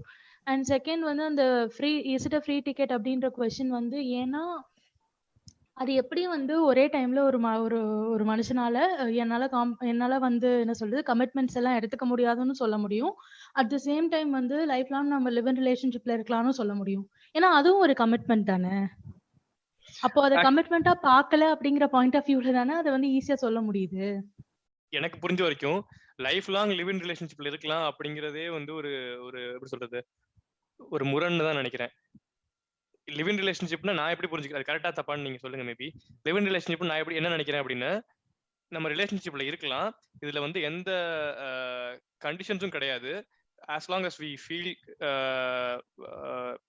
better together நம்ம ஒண்ணா இருக்கலாம் அப்படிங்கிற மாதிரி நான் புரிஞ்சுக்கிறேன். இதுல வந்து லைஃப் லாங்கா நம்ம லிவ் இன் ரிலேஷன்ஷிப்ல தான் இருக்க போறோம் அப்படின்னு அக்ரிமெண்ட் போட்டு லிவ் இன் ரிலேஷன்ஷிப்ல இருக்குது அப்படின்னா அது மேரேஜ்க்கும் அதுக்கும் வித்தியாசமே கிடையாது. தாலி கட்டி கல்யாணம் பண்றதுக்கும் இல்ல ஒரு கல்யாணம் ரெஜிஸ்டர் ஆஃபீஸ் போய் பண்ணி கல்யாணம் பண்ணிட்டு ஒண்ணா இருக்கிறதுக்கும் நீங்க சொல்ற லிவ் இன் ரிலேஷன்ஷிப் வித்தியாசமே இல்லைன்னு நினைக்கிறேன் நான். லிவ் இன் ரிலேஷன்ஷிப்னா என்ன அப்படி நான் பாக்குறேன் அப்படின்னா, இட்ஸ் பேஸ்ட் ஆன் ட்ரஸ்ட். ஓகேவா, 2 பேரும் அவங்க மேல ட்ரஸ்ட் வச்சு as long as we feel better together, as long as we are comfortable together நம்ம ஒண்ணா இருக்கலாம். இன் கேஸ் அப்படி நம்ம மைண்ட் மாறுனுச்சு அப்படின்னா அதை பத்தி நம்ம அப்புறம் யோசிக்கலாங்கிறதா லிவ் இன் ரிலேஷன்ஷிப்பா நினைக்கிறேன். பட் இந்த மாதிரி நம்ம லைஃப் லாங் லிவ் இன் ரிலேஷன்ஷிப்ல இருக்கிறோம் அப்படின்னு சொல்லிட்டு இருக்காங்களா அப்படிங்கிறது எனக்கு தெரியல. At least correct me. இல்ல, நீங்க புரிஞ்சுக்கிட்டு நீங்க சொல்றது கரெக்ட் தான், நான் அக்செப்ட் பண்ணிக்கிறேன். ஆனா இந்த நீங்க ஒரு பாயிண்ட்க்கு வந்தீங்கல்ல, அதுல ஏதாவது பிரச்சனைன்னு வந்துச்சுன்னா அப்படின்னு வந்தீங்கல்ல, அந்த பிரச்சனைன்னு வந்துச்சுன்னா அதுக்கப்புறம் என்னங்கிறது என்னோட கொஸ்டின். அந்த பிரச்சனை வந்துச்சுன்னா அதுக்கப்புறம் என்ன நடக்கும் அப்படிங்கறது என்னோட question. After point of time insecurity வந்து 2 பேருக்குமே இருக்கும். ஸோ ஏதோ ஒரு பாயிண்ட்ல டெஃபினட்டா கன்வின்ஸ் பண்றதுக்கு இந்த ஆர்குமெண்ட் தான் யூஸ் ஆகும். நம்ம ரிலேஷன்ஷிப்ல இருக்கோம், இதுல ஒரு பிரச்சனையும் இல்ல, நம்ம இப்படியே தான் இருக்க போறோம், இல்ல இப்படியே தான் இருக்க போறோங்கிற வார்த்தை நிச்சயமா வந்துதான் தீரும் எல்லா ரிலேஷன்ஷிப்லயும். ஆனா நீங்க சொல்ற மாதிரி அந்த ஒரு பிரச்சனை அப்படின்ற ஒரு பாயிண்ட்க்கு வந்ததுக்கு அப்புறம் அந்த ரிலேஷன்ஷிப் பிரேக் ஆகுதுன்னு வைங்களேன். நீங்க நம்ம இப்ப பேசிட்டு இருந்தோம்ல, ஈவன் ஃப்ரெண்ட்ஸ் சர்க்கிள்குள்ளேயே வந்து எவ்வளவு ஸ்டீரியோ டைப்ஸ் இருக்கு. ஒரு பொண்ணு லிவ்இன்ல இருந்தா இல்ல ஒரு பையன் லிவ்இன்ல இருந்தா அப்படின்னு. அந்த எனக்கு தெரிஞ்ச வரைக்கும் இல்ல, நான் நான் வந்து பாக்குறது எப்படின்னா, ஆண்களுக்கு எந்த பிரச்சனையுமே இல்லைன்னு எனக்கு தோணுது. அவங்க அவங்க பாட்டு மூவ் ஆன் ஆகி வேற ஒரு ரிலேஷன்ஷிப்ல போக முடியறதுக்கான எல்லா வாய்ப்பும் இருக்கு. ஆனா அதே ஒரு பொண்ணுனா வந்துட்டு ஒரு ஒரு பிராண்டிங், அவங்களோட கேரக்டர் அசாசினேஷன், சோஷியலி வந்து அவங்கள என்ன சொல்றது, புல்லிங் ஹர் டவுன், இது எல்லாமே நடக்குது. அண்ட் என்ன சொல்றது, not just socially, psychologically also, physically also நிறைய விஷயங்கள் மாறுதுன்னு நான் நினைக்கிறேன்.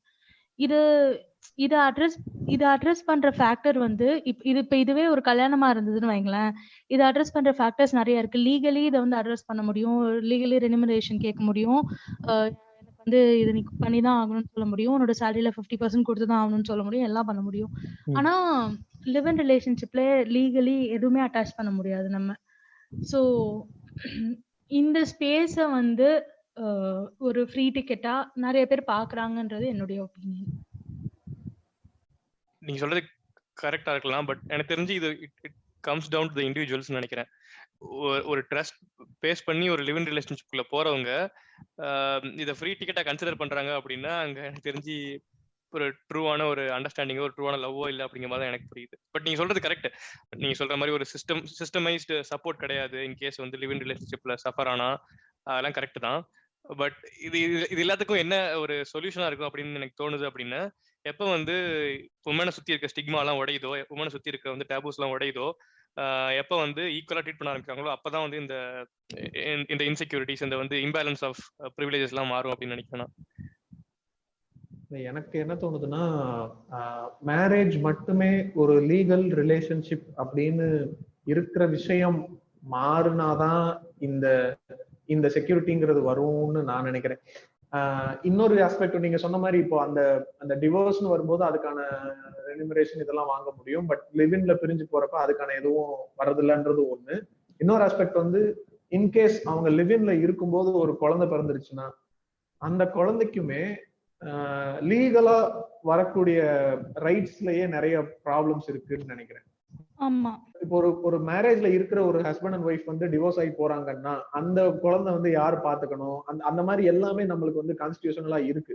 இதுவே ஒரு லிவிங்ல இருக்கிற ஒரு கப்பலுக்கு வந்து ஒரு குழந்தை பிறந்து சப்போஸ் அவங்க வந்து பார்ட்டவே ஆகி போறாங்கன்னா இப்ப அந்த குழந்தைக்குன்ற ஒரு இது வந்து இப்போ இல்ல.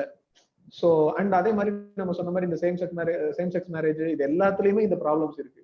இப்ப இது எல்லாத்துக்குமே ஒரு ஒரு ஒரு மெயின் ஸ்ட்ரீம் சொசைட்டிக்குள்ள இது எல்லாமே அக்னாலேஜ் பண்ணப்படணும் அப்படின்னா இதுக்கான லீகல் ஆஸ்பெக்ட்ஸ் வந்தாதான் இது வந்து ஒரு ஒரு லாங் டேர்ம் சஸ்டைனபிளா இல்ல இன்னும் கொஞ்சம் ப்ராக்ரெசிவா டெவலப் ஆகிறதுக்கான வாய்ப்புகள் இருக்கும்னு நினைக்கிறேன். ஆனா இப்போ இதுல இன்னொரு கொஸ்டினும் இருக்கு. இந்த லீகல் ஃப்ரேம் ஒர்க்கை வச்சு மட்டும்தான் லிவ் இன் ரிலேஷன்ஷிப்ல இருக்கிற எக்ஸ்ப்ளாய்டேஷனை நம்ம மாற்ற முடியும் அப்படின்னா, it would no longer be a live-in relationship அப்படிங்கிறது தான் என்னோட பாயிண்ட். அது சூஸ் பண்றதுக்கு பதிலா இதுக்கு நான் இதுக்கு சூஸ் பண்ணணும், நான் கல்யாணமே பண்ணிட்டு போயிருவேனே அப்படிங்கிற பாயிண்ட் ஆஃப் வியூக்கும் வந்துருவாங்க.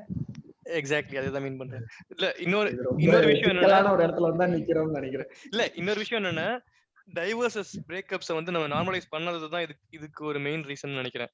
இன்கேஸ் ஒரு கல்யாணம் ஆனதுக்கு அப்புறம் வந்து டைவர்ஸ் ஆனாலோ இல்ல லிவ் இன் ரிலேஷன்ஷிப்ல இருந்து வந்து ஒரு longer period of time live in ரிலேஷன்ஷிப்ல இருந்து பிரேக்கப் ஆனாலோ அதுல பெண்கள் அதிகமா சஃபர் ஆகிறதுக்கு காரணமே வந்து இந்த டைவர்சஸ் பிரேக்கப்ஸ் வந்து கொஞ்சம் ஸ்டில் வந்து ஒரு டேபுவா பாக்குறதுக்கு தான் காரணம் அப்படின்னு நினைக்கிறேன். எப்ப அது மாறுதோ இன்னும் கொஞ்சம் ஈக்குவாலிட்டி வரும் அப்படின்னு எனக்கு தோணுது. எனக்கு இந்த மாடர்ன் ரிலேஷன்ஷிப்னு அல்லது இந்த வெஸ்டர்ன் கைண்ட் ஆஃப் ரிலேஷன்ஷிப் இதை பத்தின அதெல்லாம் வந்து எனக்கு சுத்தமாவே எனக்கெல்லாம் ஒரு வருஷத்துக்கு முன்னாடி இந்த மாதிரி வார்த்தைகளே நம்ம கேட்டிருந்திருக்கவே மாட்டோம் தான் வச்சுக்கோங்களேன். எனக்கு அதை பத்தின கண்மணி பார்த்தேன்னு ஒரு வருஷம் முன்னாடி கேட்கலங்கிற ஒரு வருஷம் அப்படி இல்ல. லைக் நான் எப்படி சொல்றேன்னா, இப்ப நான் சொன்ன இந்த டேட்டிங்ன்றதோ இந்த ஒன் நைட் இந்த வார்த்தைகள்லாம் சொன்னேன்ல, டேட்டிங்கிற வார்த்தை தெரியும், டேட்டிங்னா என்னன்னு தெரியாதுல்ல. இப்ப மட்டும் தெரிஞ்சிருச்சான்னு கேட்காதீங்க. அதேதான் ஏதோ இப்ப அப்ப மட்டும் தெரிஞ்சதோட இல்ல அப்ப இருந்ததோட சீரியஸாவே இப்ப கொஞ்சம் பெட்டரா தெரியும். இல்ல வினுஷ், இது சிரிக்கிறீங்க. ஆனா டேட்டிங்னா என்னங்கிறது யாருக்குமே தெரியல. இப்ப நான் வந்து ஏதோ இங்க ஃப்ரெண்ட்ஸ் கிட்ட ஒரு கொஞ்சம் சொன்னேன்ல, அந்த கொஞ்சம் ஏஜ் குரூப் 40 இயர்ஸ் 45 இயர்ஸ் அவங்க கிட்டலாம் டேட்டிங்னு ஒரு வார்த்தையை சொன்னப்ப இவங்க வந்து நீங்க ஜாலியா இருக்கீங்க அப்படிங்கிற மாதிரி பேசுறாங்க. நான் ஜெர்மனில அந்த கல்ச்சர் பத்தி சொல்லிட்டு இருந்தப்ப ஜாலியா இருக்கீங்க அப்படிங்கிற மாதிரி சொல்லிட்டு இருந்தாங்க. ஏதோ வந்து அது ஒரு இந்த ஃப்ரீ டிக்கெட் அப்படிலாம் சொல்றாங்கல்ல, அந்த மாதிரி தான் அவங்க பாக்குறாங்க. நீங்க வந்து சொகுசா இருக்கீங்க, உங்களுக்கு வந்து கல்ச்சர்னு கிடையாது, அந்த மாதிரி நினைக்கிறாங்க. டேட்டிங் என்னன்றதே அவங்களுக்கு புரிய மாட்டேங்குது. நீங்க சொல்லுங்க, இல்ல சொல்லுங்க டேட்டிங்னா என்னன்னு சொல்லுங்க. டேட்டிங்னா ஒண்ணும் இல்லைங்க, பழகுறது, அவ்வளவுதான். எப்படி நமக்கு பழகுறதுன்னு சொன்னாலே தப்பா நினைக்கிறாங்க. அதுக்கு ஒண்ணும் பண்ண முடியாது. அதுக்கு வந்து விளக்கமாத்தார அடிச்சு விரட்டி விடணும், அது பண்ண முடியாது. இல்ல வினுஷ், இது வந்து ரெண்டாவது விஷயம். நான் என்ன சொல்ல வரேன் அப்படின்னா, டேட்டிங்னாலே வந்து அது வந்து ஒரு செக்ஷுவல் விஷயம், அங்க வந்து பிசிக்கல் ரிலேஷன்ஷிப் இன்வால்வ் ஆகுது அப்படிங்கறத நம்மளோட கல்ச்சரோட மைண்ட்ல இருக்குது, நம்மளோட சொசைட்டியோட மைண்ட்ல இருக்குன்னு சொல்ல வர்றேன். நீங்க பழகுறத வந்து தப்பா நினைக்கிறது வந்து ரெண்டாவது விஷயம். பேசிக்கா டேட்டிங்ல என்ன நடக்குங்கிறதே உங்களுக்கு தெரியாம இருக்குல்ல. டேட்டிங்ல வந்து பிசிக்கல் ரிலேஷன்ஷிப் இருக்கலாம்ங்கிறது ரெண்டாவது விஷயம். பட் டேட்டிங்னாலே பிசிக்கல் ரிலேஷன்ஷிப் தான், அதுக்காக தான் அவங்க வந்து டேட் பண்றாங்க அப்படின்னு புரிஞ்சுக்கிற மைண்ட் செட்ல தான் இன்னும் நம்ம வந்து ஆளுங்க இருக்காங்க. இது வந்து ஒரு 50 வயசு 60 வயசு ஆளுங்க சொன்னா பரவாயில்ல, ஈவன் 35 வயசு ஆளுங்களே சொல்றாங்கிறது தான் இன்னும் வருத்தமா இருக்குது. 35 வயசு ஆளுங்களா விடுங்க, 25 வயசு ஆளுங்களே அதான் சொல்லி திரியறாங்க. நீங்க வேற. ஒரு டேட்ன்றது பெருசா ஒண்ணும் இல்ல. நான் ஒரு பொண்ணை பத்தி கொஞ்சம் தெரிஞ்சுக்கலாம்னு சொல்லி ஒரு காபி ஷாப்ல போய் உட்காந்து காஃபி குடிக்கிறேன்னா கூட அது ஒரு டேட்டா எடுத்துக்கலாம். கரெக்ட் தானே? பொண்ணு பார்க்க போகும்போது, மாப்பிள்ளை பார்க்க போகும்போது குடும்பத்தோட போயிட்டு ஏதாவது கடையில சாப்பிடுறீங்க, ஏதாவது வந்து கோயில மீட் பண்றீங்கன்னா அதுவுமே ஒரு கைண்ட் ஆஃப் டேட் தான். தெரிஞ்சுக்கிறீங்க, அவ்வளவுதான். Family dating. குடும்பமா நம்ம கலாச்சாரத்துல தான் வந்து கல்யாணங்கிறது ரெண்டு மணி எல்லாத்தையுமே குடும்பமா பண்ணுவோம். ஆமா, குடும்பம். ஆமா, ஹனிமூன் கூட குடும்பமா போவாங்க. அதான் நம்ம ஊர்ல தான் கல்யாணம் வந்து ரெண்டு மனங்கள் இணையது கிடையாது, ரெண்டு குடும்பங்கள் இணையதாச்சு. அதனால வந்து குடும்பமா தான் எல்லாத்தையும் பண்ணுவோம் நம்ம. சோ அதான் இப்போ நான் இதை சொல்ல வந்தேன்னா, எனக்கு இதெல்லாம் நான் எப்படி தெரிஞ்சுக்கிட்டேன்னா, இது வந்து நான் போன 2020ல இருந்த லாக்டவுன்ல வந்து தான் நான் ஃபர்ஸ்ட் டைம் வந்து இந்த ஃப்ரெண்ட்ஸ்ங்கிற சீரீஸே பார்த்தேன். ஃப்ரெண்ட்ஸ் சீரீஸ் வந்து அது அதனுடைய பொலிட்டிக்கல் கரெக்ட்னஸ் அதை பத்தி எல்லாம் அது ஒரு தனி டிபேட், நம்ம அதுக்குள்ள போக தேவையில்லை. எனக்கு என்னன்னா, தமிழ்நாடுக்குள்ள இங்க இருக்கிற கல்ச்சுரல் சர்க்கிள்குள்ளேயே வளர்ந்த ஒரு பையனுக்கு எனக்கு அந்த ஒரு சீரீஸ் பார்த்து முடிக்கும் போது அவனுங்களோட ரிலேஷன்ஷிப்போடைய அந்த அந்த மாடலே எனக்கு ரொம்ப என்ன சொல்றது, ரொம்ப முற்போக்கா தெரியுது. அதுலயும் ப்ராப்ளம்ஸ் இருக்குன்றது ரெண்டாவது. அது இன்னும் கம்ப்ளீட்டா 100% நான் கரெக்ட்னு சொல்ல மாட்டேன். பட் இங்க இருக்கிறத கம்பேர் பண்ணும்போது எவ்வளவோ பெட்டரா இருக்கு. இப்போ இந்த நம்ம சொல்றோம்ல, இப்ப இந்த லிவிங்க்கு அப்புறம் பிரிஞ்சு போறது நார்மலைஸ் ஆகுறதோ, இல்ல டிவோர்ஸ்க்கு அப்புறம் நார்மலைஸ் ஆகுறதோ, டேட்டிங் நார்மலைஸ் ஆகுறதோ, இது எல்லாமே எனக்கு அதுல பார்க்கும்போது எனக்கு ஆச்சரியமா இருக்கு. இப்ப அதுல வந்து ஒரு கப்பல் இருக்காங்க. ஒரு பையனுக்கு வந்து அவங்க 6 பேர் ஒரு ஃப்ரெண்ட்ஸ். அதுல ஒரு 2 ஃப்ரெண்ட்ஸ்ல ஒருத்தனுக்கு வந்து அவன் பேரு ராஸ், அந்த பொண்ணு பேரு ரேச்சல். இந்த ராஸ்க்கு வந்து சின்ன வயசுல இருந்து அந்த ரேச்சல் மேல க்ரஷ் இருக்கு. ஒரு பாயிண்ட்ல அது வெளியே தெரிஞ்சு அவங்க ரெண்டு பேரும் ரிலேஷன்ஷிப்ல இருக்காங்க. ஒரு பாயிண்ட்ல பிரேக்கப் ஆகுது. பிரேக்கப் ஆனதுக்கு அப்புறம் அவங்க அப்படியே ஃப்ரெண்ட்ஸாவே தான் இருக்காங்க அந்த சர்க்கிள்ல. ஃபர்ஸ்ட் கொஞ்ச நாள் அவங்களுக்குள்ள அந்த ஒரு என்ன சொல்றது, அந்த ஆக்வர்டான ஒரு கேப் இருக்குன்னு வச்சுக்கேன். ஒரு பாயிண்ட்டுக்கு அப்புறம் சும்மா கேஷுவல் ஆகி வழக்கமா ஃப்ரெண்ட்ஸாவே இருக்காங்க. திரும்ப எப்பயாவது அவங்க ரிலேஷன்ஷிப் பத்தின கான்வர்சேஷன் வரும்போது கொஞ்சம் ஆக்வர்ட் ஆகுது, ஆனா மறுபடியும் நார்மலா இருக்காங்க. அதுக்கப்புறம் ஒரு நாள் தெரியாம அவங்களுக்குள்ள வந்து ஒரு நாள் செக்ஸ் நடக்கும்போது அது வந்து அதனால அந்த ரேசல் வந்து பிரெக்னென்ட் ஆகி குழந்தையும் பெற்றுக்கிறாங்க. ஆனா அதுக்கப்புறமா அவங்க 2 பேரும் ஃப்ரெண்ட்ஸாவே தான் இருக்காங்க. நானும் நீயும் ஃப்ரெண்ட்ஸ். இந்த பையன் வந்து இந்த பையனுக்கு நீ அம்மா நான் அப்பா, நம்ம 2 பேரும் அவனுக்கு செய்ய வேண்டிய விஷயங்களை ஷேர் பண்ணிக்கிறோம். முடிஞ்சா நம்ம 2 பேரும் ஒரே வீட்டுல ஃப்ரெண்ட்ஸா தங்கிக்கிறோம், அந்த பொண்ணுக்கு தேவையான எல்லாத்தையும் பண்றோம். இந்த லெவல் ஆஃப் அண்டர்ஸ்டாண்டிங் இருக்குல்ல, எனக்கு இது ஒரு மாதிரி வேற மாதிரி ஒரு பெர்ஸ்பெக்டிவ் கொடுத்துச்சு. நம்ம எப்படி இருக்கோம் இவ்வளவு நாளா? இப்ப நம்ம சொல்றோம்ல, இப்ப இந்த லிவிங் ரிலேஷன்ஷிப்ல ஒரு குழந்தை பிறந்துட்டு அந்த அப்பா அம்மா பிரிஞ்சு போயிட்டா அந்த குழந்தைக்கு எதுவுமே இல்லாம போயிடும் நம்ம இங்க யோசிக்கிறோம்.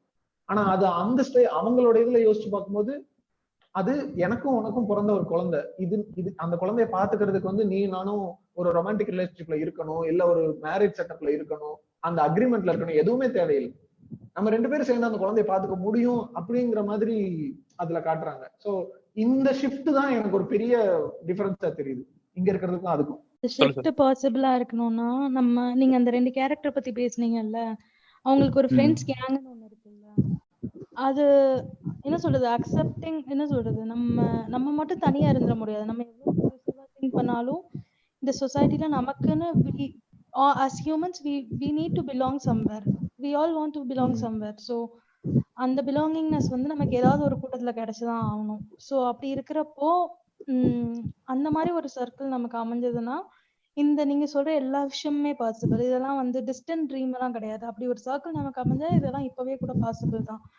ஆனா அந்த சர்க்கிள் அமையணும்னா society as a society we have to change a lot of things அப்படி நான் நினைக்கிறேன். இன்னைக்கு நம்ம எபிசோட்ல பேரை பத்தின விஷயம்னு நான் பார்க்கல.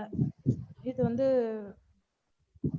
as a community நம்ம இன்னைக்கு அப்படிங்கறத பத்தின ஒரு விஷயம் நான் நினைக்கிறேன். கரெக்டா தான் இந்த எபிசோட்ல நம்ம பேசுற எல்லாமே, அதான் சொன்னேன் நான் ஸ்டார்டிங்ல சொன்னா, நம்ம பேசுறது எல்லாமே டேபு தான் இவங்களுக்கு. இன்னும் இதுல மொத்தமாவே எல்லா விஷயத்திலுமே இந்த சொசைட்டி மாற வேண்டியதை பத்தி தான் இன்னைக்கு நம்ம பேசிட்டு இருக்கோம். இது எதுலயுமே இவனுக்கு மாறலன்றதான் மேட்ரு.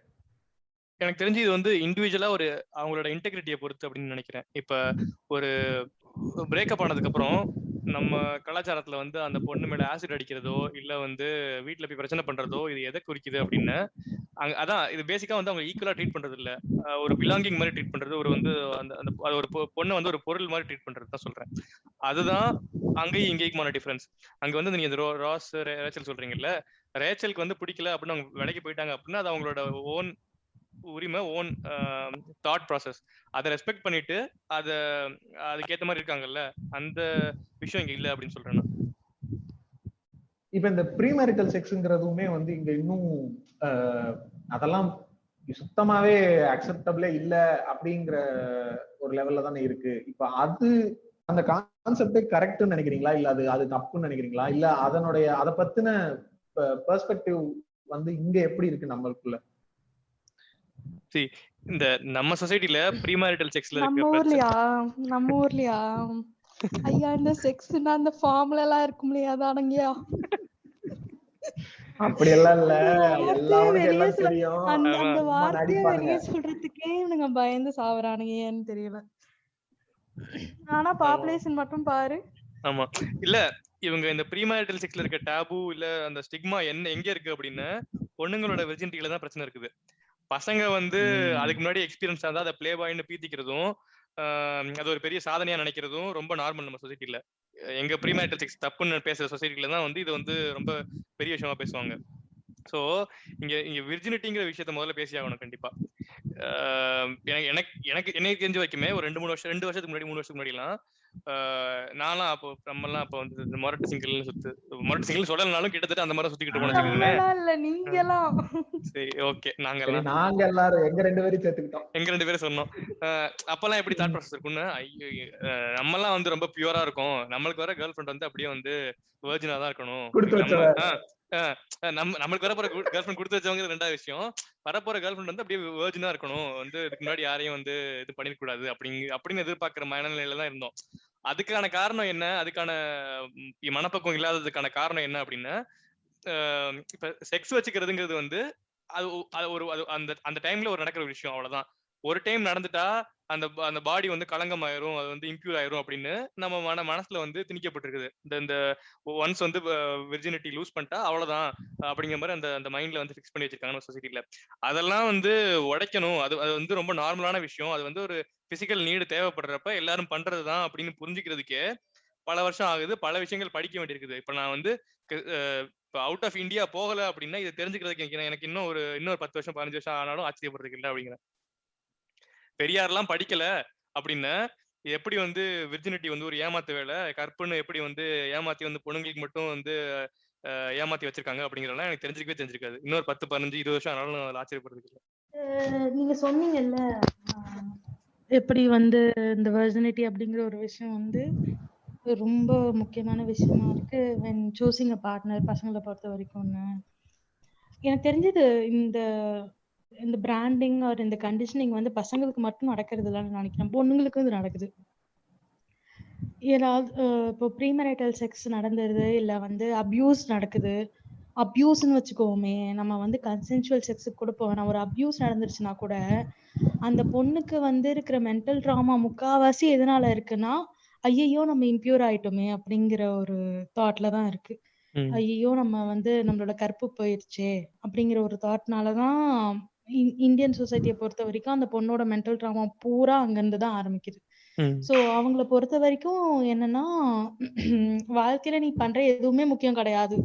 நீ படிக்கிறது, வேலை பார்க்கறது, உன்னோட தாட் ப்ராசஸ், நீ கத்துக்கிட்ட விஷயம், நீ எவ்வளவு மெச்சூரான ஹியூமனா இருக்க, இது எதுவுமே முக்கியம் கிடையாது.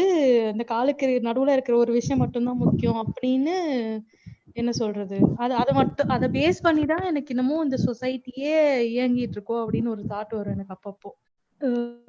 அப்புறம் இது நிறைய இந்த அபியூஸ் நடக்குதுல்ல, சின்ன வயசு பிள்ளைங்களா இருந்ததுன்னா அந்த பிள்ளைங்க சூசைட் பண்ணிக்கிற மாதிரி கேசஸ் எல்லாம் நிறைய கேசஸ் பாக்குறோம். அப்பதான் தோணுது இந்த எவ்வளவு கொடூரமா இந்த ஒரு விஷயத்த வந்து நம்ம மண்டையுள்ள போட்டு வச்சிருக்கானுங்க அப்படின்னு. அதாவது நீ வந்து உன்னோட கல்யாணத்துக்கு முன்னாடி வந்து செக்ஸ் அப்படிங்கிற ஒரு விஷயத்த பத்தி யோசிச்சினாலே நீ வந்து ரொம்ப கேவலமான ஒரு ஜந்து அப்படின்ற நிலைமைக்கு வச்சிருக்கானுங்க. அண்ட் அதெல்லாம் பிரேக் பண்ணி தாண்டி வர்றதுக்கு ரொம்ப டைம் எடுக்குது. ஏன்னா திருப்பி திருப்பி அது ரீஇன்ஸ்டேட் ஆயிட்டே இருக்கு. ஒரு ரிலேஷன்ஷிப்ல இருந்துட்ட, ஆப்வியஸ்லி வந்து ஒரு பார்ட்னரோட இருந்துட்ட, அது பிரேக்கப் ஆயிடுச்சு அப்படின்னா அடுத்து வந்து யாருமே ஒண்ணு பார்க்க மாட்டாங்க அப்படிங்கிற ஒரு நிலைமை தான் இப்பவும் இருக்கு. You not be able to find a potential match அப்படிங்கிற பாயிண்ட் தான் இன்னும் இருக்கு பொண்ணுங்களை பொறுத்த வரைக்கும். அதான் பசங்களை பத்தி பார்த்தோம்னா அது வந்து ஏதோ ஒரு பேட்ஜ் மாதிரி, பத்தியா நான் இந்த மாதிரி இத்தனை பொண்ணுங்களோட இருந்திருக்கேன் அப்படின்னு ஒரு பேட்ஜ் மாதிரி போட்டு சுத்துறாங்க. சிவில போட்டுக்கலாம். உண்மையா சத்தியமா பரதேசிங்க. இது வந்து இது நிறைய இடத்துல வந்து இந்த வெர்ஜினிட்டி ஆர் கற்புங்கிற விஷயம் வந்து பாதிக்குது, நிறைய பேரை அஃபெக்ட் பண்ணுதுன்னு தான் என்னோட பாயிண்டா இருக்கு. இதுல கற்புன்னு நீங்க வந்து ப்ரீமேரிட்டல் செக்ஸ் அபியூஸ் சொல்றீங்க. இதையும் தாண்டி நியூடா ஏதாவது ஒரு பை சான்ஸ் ஏதாவது ஒரு ஆக்சிடென்ட் மூலமாவோ இல்ல ஏதாவது ஏமாத்தி யாராவது அவங்க நியூடா பார்த்துட்டாலே அதுக்காகவே சூசைட் பண்ற விஷயங்கள் நிறைய நடந்துட்டு தானே இருக்குது. நியூடிட்டி வந்து வேற கேட்டகரியில போடுறாங்க. ஓகேவா? நியூடிட்டி வந்து எப்படி போடுறானுங்கன்னா அதுல கூட வந்து என்ன சொல்றது, கொஞ்சம் பாவம் பாக்குறானுங்க. யாராவது வந்து இப்போ ஃபார் எக்ஸாம்பிள் இதை கேளுங்களேன். இப்போ வந்து பாத்ரூம்ல வந்து கேமரா வச்சுட்டானுங்க, லேடிஸ் பாத்ரூம்ல கேமரா வச்சுட்டானுங்க, அவனுங்களை பிடிக்கிறானுங்கன்னா கூட்டமா சேர்ந்து எல்லாரும் வந்து போட்டு அடிங்க மிதிங்க அவனை அப்படின்லாம் சொல்றானுங்க. அதே வந்து கன்சென்சுவலா அடல்ட் ரிலேஷன்ஷிப்ல இருக்கிற ஒரு பையனோ பொண்ணோ வந்து பிக்சர் ஷேர் பண்ணிக்கிறாங்கன்னா அந்த விஷயத்தை இவனுங்க எப்படி பாக்குறானுங்கன்னா என்னமோ உலகமே இடிஞ்சு விழுந்துட்ட மாதிரியும், அதுக்கு காரணம் வந்து இந்த புள்ள வந்து நியூட் போட்டோ ஷேர் பண்ணதுனாலதான் அப்படிங்கிற மாதிரியும் பாக்குறானுங்க. பொண்ணுங்களுக்கு பிரச்சனை கிடையாது. இவங்களுக்கு என்ன பிரச்சனைனா நியூடிட்டி வந்து நாங்க அப்ரூவ் பண்ணா ஓகே, நாங்க அப்ரூவ் பண்ணனா ஓகே இல்ல அப்படிங்கிற பாயிண்ட்ல தான் வச்சிருக்கானுங்க. பொண்ணுங்களுக்கு செக்ஷுவல் டிசைர் இருக்கும் அப்படிங்கிற ஒரு தாட்டே, அப்படி ஒரு விஷயமே வந்து நம்ம சொசைட்டி மைண்ட்லயே இல்ல. அப்படி இருக்கவே கூடாது. வெறும் வந்து சைல்டு பியரிங்காக மட்டும்தான் வந்து நீங்க வந்து ப்ரெஷர் இருக்கணும், ப்ரெஷரே இருக்க கூடாது அதுலயும் அப்படிங்கிற மாதிரி தான் நினைச்சு பேசுறாங்க அவங்க. இங்க நம்மளுடைய சொசைட்டில வந்து ரிலேஷன்ஷிப் அப்படிங்கிற விஷயத்தையே ஒரு பிசிக்கலான விஷயமா மட்டுமே ட்ரீட் பண்றதுதான் இதுல எல்லாத்துலயுமே காமனா இருக்கிற அடிப்படையான பிரச்சனைன்னு நினைக்கிறேன். இது வந்து ஒரு எமோஷனல் கனெக்ட். இந்த ரிலேஷன்ஷிப்ங்கிறது எனக்கு ஒருத்தவங்களை எமோஷனலா பிடிக்கும், அவங்களோட நான் ஒரு ரிலேஷன்ஷிப்ல இருக்க போறேன், அந்த ஜோனுக்குள்ளேயே போகாம இங்க லவ்ங்கிறதா இருக்கட்டும், கல்யாணம்ங்கிறதா இருக்கட்டும், இது எல்லாமே வந்து அந்த ஒரு செக்ஸ்ங்கிற விஷயத்த பேஸ் பண்ணி மட்டுமே தான் சுத்தி சுத்தி சுத்தி இது எல்லாமே வந்துகிட்டே இருக்கு. அப்படி வரும்போதுதான் இந்த நியூடிட்டி ப்ராப்ளம் ஆகுது. இல்ல ஒரு தடவை அது கன்சென்ட்டோட நடந்த செக்ஸோ இல்ல அபியூஸோ எதுவா இருந்தாலும் அதனால அந்த இம்பியூரிட்டிங்கிறது இல்ல இந்த கற்புங்கிறது. இப்ப எனக்கு வந்து இந்த ஒரு ஒரு பையன் பொண்ணு கிட்ட ஒரு ரொமான்டிக் ரிலேஷன்ஷிப்ல இருக்கணும்னு ஆசைப்படுறதையே ஐ லவ் யூ அப்படின்ற வார்த்தையால மட்டும்தான் எக்ஸ்பிரஸ் பண்ண முடியுங்கிற மாதிரி இங்க நம்ம வச்சிருக்கோம்ல. எனக்கு அதுவே பிரச்சனைக்குரிய விஷயமா தோணுது.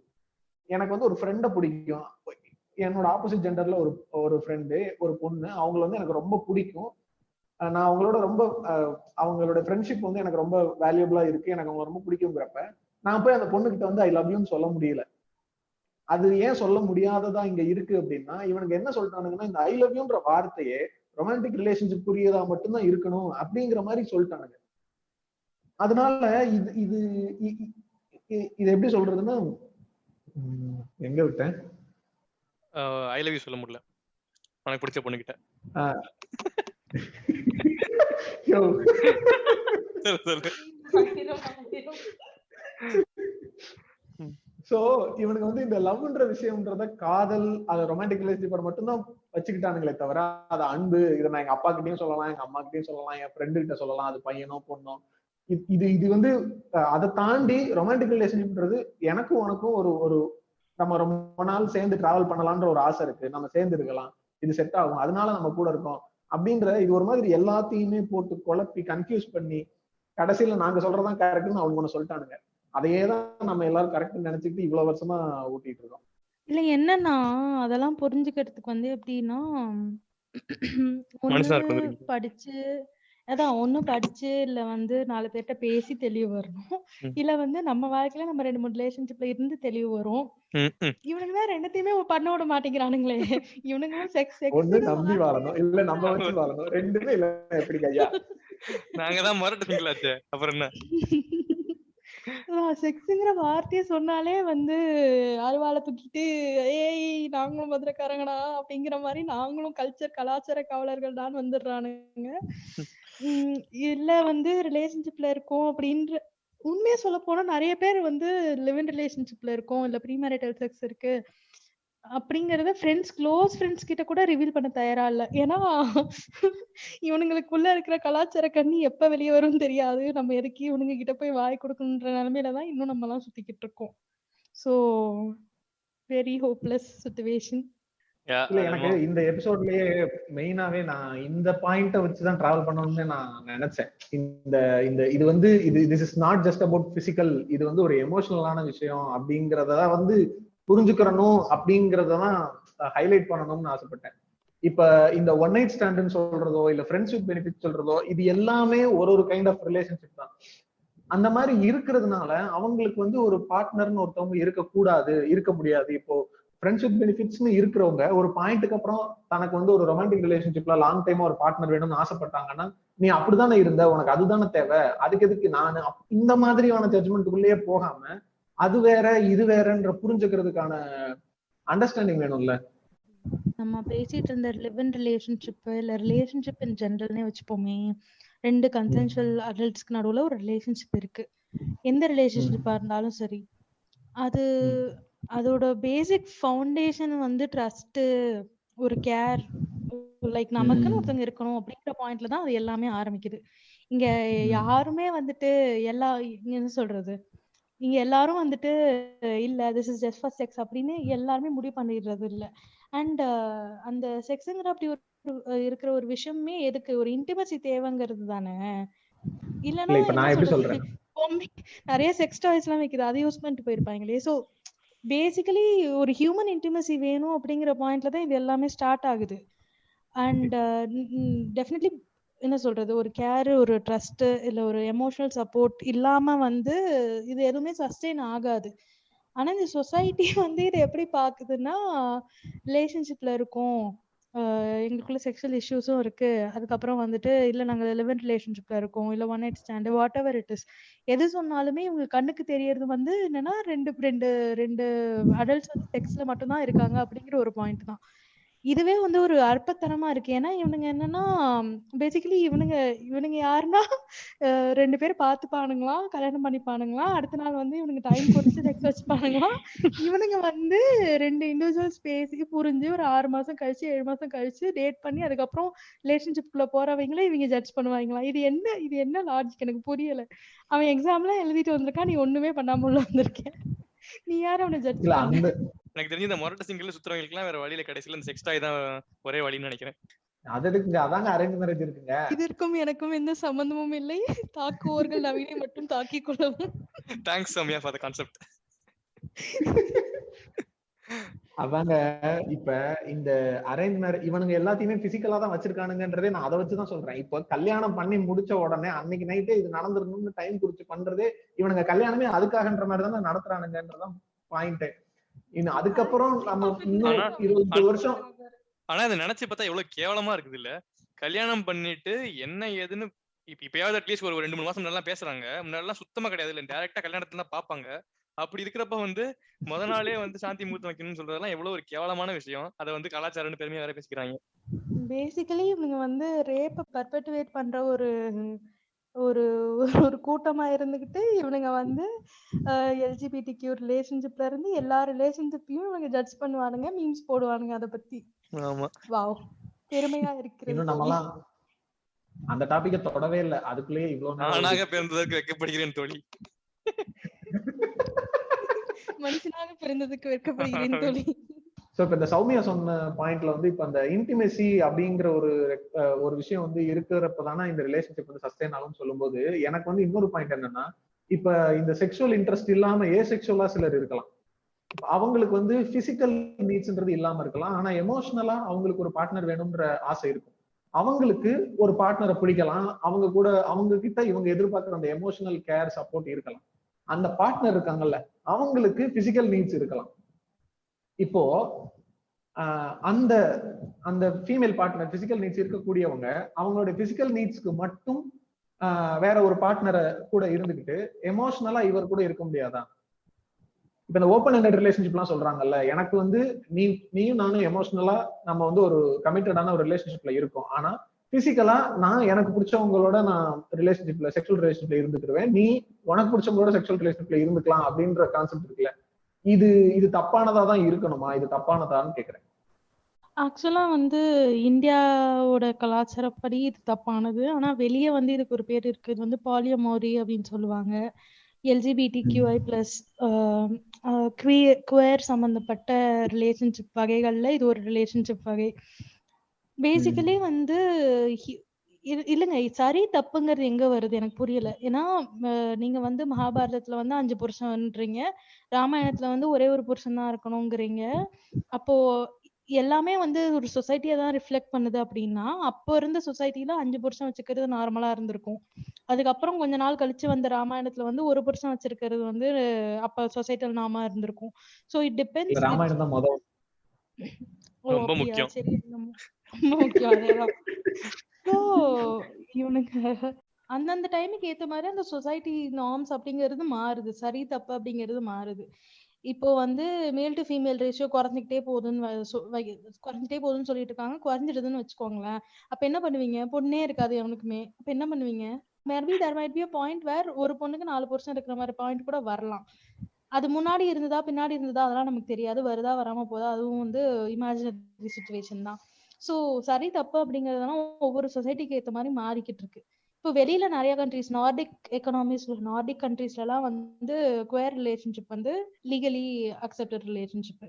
ஆனா இந்தியால வந்து எல்ஜிபிடிக்கு வந்து லீகலி அக்செப்டட், ஆனா marriage between people from the same gender and இந்த மாதிரியான குவேர் ரிலேஷன்ஷிப் லீகலி இன்னும் அக்செப்டபிளா ஆகல. ஸோ இது எனக்கு தெரிஞ்சு இது எல்லாமே காலப்போக்கில் ரொம்ப டைம் எடுத்து மாறக்கூடிய விஷயங்கள் தான். ஸோ இவனுங்க இப்போ உட்காந்துக்கிட்டு இது சரி இது தப்பு அப்படின்னு சொல்றதெல்லாம் அக்செப்ட் பண்ணிக்க முடியாது. அண்ட் இந்த ரிலேஷன்ஷிப் ஸ்பெசிஃபிக்கா வந்து இந்த மாதிரி ஓப்பன் ரிலேஷன்ஷிப் பத்தி கொஸ்டின்னா இது வந்து இண்டிவிஜுவல் சம்பந்தப்பட்டது. அதேதான் சொல்ல வந்தேன். இவனுங்க யாரு சரி தப்புன்னு டிஃபைன் பண்றதுக்கு? நான் எனக்கு ஏதாவது பிடிச்சிக்கணும், நான் யார் கூட வந்துட்டு போறேன், நீங்க ஏன்னா தலைய எதுக்குள்ள விடுறீங்க அப்படிங்கறதான் கேள்வியா இருக்கும். ஸோ இந்த மாதிரி நீங்க கேட்ட மாதிரி ஓப்பன் ரிலேஷன்ஷிப்ஸ் அப்படிங்கிற விஷயம் வந்து அந்தந்த இண்டிவிஜுவல் சம்மந்தப்பட்ட ஒரு விஷயம். அவங்க என்ன முடிவு பண்றாங்களோ இல்ல அவங்க பார்ட்னரோட சேர்ந்து அவங்க என்ன முடிவு பண்றாங்களோ அதுதான் சரியா இருக்க முடியும். நம்ம அதுல சொல்றதுக்கு எதுவுமே இல்லைன்னு தான் நான் நினைக்கிறேன். And it doesn't make sense. Society என்ன நினைக்குது அப்படிங்கிறது வந்து ஒரு பாயிண்டே இல்லை. ஏன்னா 2 வருஷம் முன்னாடி எல்ஜிபிடிக்கு ரிலேஷன்ஷிப்ஸ் வந்து லீகலி அக்செப்டட் கிடையாது இந்தியால. ஒரே ஒரு ஜட்ஜ்மெண்ட், ஒரு பேப்பர்ல வந்து ஒரு ஜட்ஜஸ் சைன் போடுறாங்க 5-6 பேரு, உடனே அது அக்செப்டபிளா மாறிடுது. ஒரு பேப்பர் வந்து ஒரு சொசைட்டியவே மாத்திர முடியும் அப்படிங்கிற சிச்சுவேஷன்ல தான் இருக்கிறோம். ஸோ அப்படி இருக்கிறப்போ சொசைட்டி வந்து என்ன நினைக்குது அப்படிங்கிறது வந்து செகண்டரியா மாறக்கூடிய டைம்ஸும் இருக்கு. அதான் இவங்க ஹிஸ்டரியை பார்க்கவே மாட்டேங்கிறாங்க. இவங்க கலாச்சாரம்னு சொன்ன சைல்டு மேரேஜ், இவங்க கலாச்சாரம்னு சொன்ன இந்த விடோ ரீமேரேஜ் வந்து தப்பா பாக்குறது எல்லாமே வந்து மாறிட்டே தான் இருந்திருக்குது. அதை கிளியரா படிச்சாங்கனாலே வந்து சொசைட்டி கல்ச்சர் வந்து நிலையானது கிடையாது அப்படின்னு புரிஞ்சுக்குவாங்க. படிக்கணும்ன்ற அளவு கூட இல்லைங்க. இந்த ஒருத்தனுக்கு ஒருத்தின்னு சொல்லிட்டு சுத்துறானுங்கல்ல, எனக்கு தெரிஞ்சு நானே பாத்திருக்கேங்க. எங்க தாத்தாவோட ஜெனரேஷன்ல ஒரு 2 ஜெனரேஷனுக்கு முன்னாடியே நிறைய இந்த பாலிகாமின்ற விஷயம் வந்து ரொம்ப ப்ரிவலண்டா இருந்திருக்கு. ஆனா இவனுங்க வந்துட்டு இப்ப வந்துட்டு அத ஒரு பெரிய அப்படிலாம் இது தமிழ் கலாச்சாரம் இது கிடையாது அப்படின்றதே, தமிழ்நாட்டுல தான் இத்தனை பேர் நான் கண்ணு முன்னாடி பாத்திருக்கேன். நான் பாத்திருக்கேன் என் சர்க்கிள்குள்ளேயே குறைஞ்சபட்சம் ஒரு 10 பேரை பாத்திருப்பேன் நான். இல்ல தமிழ் கலாச்சாரம் சொல்றாங்கல்ல, சங்க இலக்கியங்கள் எல்லாம் வந்து லிவ் இன் ரிலேஷன்ஷிப் அதை டிஸ்கிரைப் பண்ற மாதிரி நிறைய பாட்டுகள்லாம் இருக்குன்னு நிறைய சொல்லுவாங்க. லிவ் இன், ப்ரீமேரிட்டல், இது எல்லாமே அது மாதிரிதான் இருக்கும். ஆனா இவனுங்க நம்மளுக்கு ஸ்கூல்ல சொல்லி கொடுக்கும்போது என்ன பண்ணுவானுங்கன்னா அதெல்லாம் பாத்துக்கிட்டாங்க பேசிக்கிட்டானுங்கன்ற லெவல்லே முடிச்சு டீல் பண்ணிடுவானுங்க. ஆமா, பேச வேண்டியது ஸ்கூல்னு சொல்றீங்கல்ல, மேபி நம்ம எஜுகேஷன் சிஸ்டம் பத்தியும் இது ஏதாவது ஒரு விஷயத்துல வந்து ரிலேஷன்ஷிப்ஸ் அப்படிங்கிற ஒரு விஷயத்தை அஃபெக்ட் பண்ணுதா? செக்ஸ் எஜுகேஷன் இருந்தா நல்லா இருக்கும்னு நினைக்கிறேன். கரெக்டா சொல்றீங்க.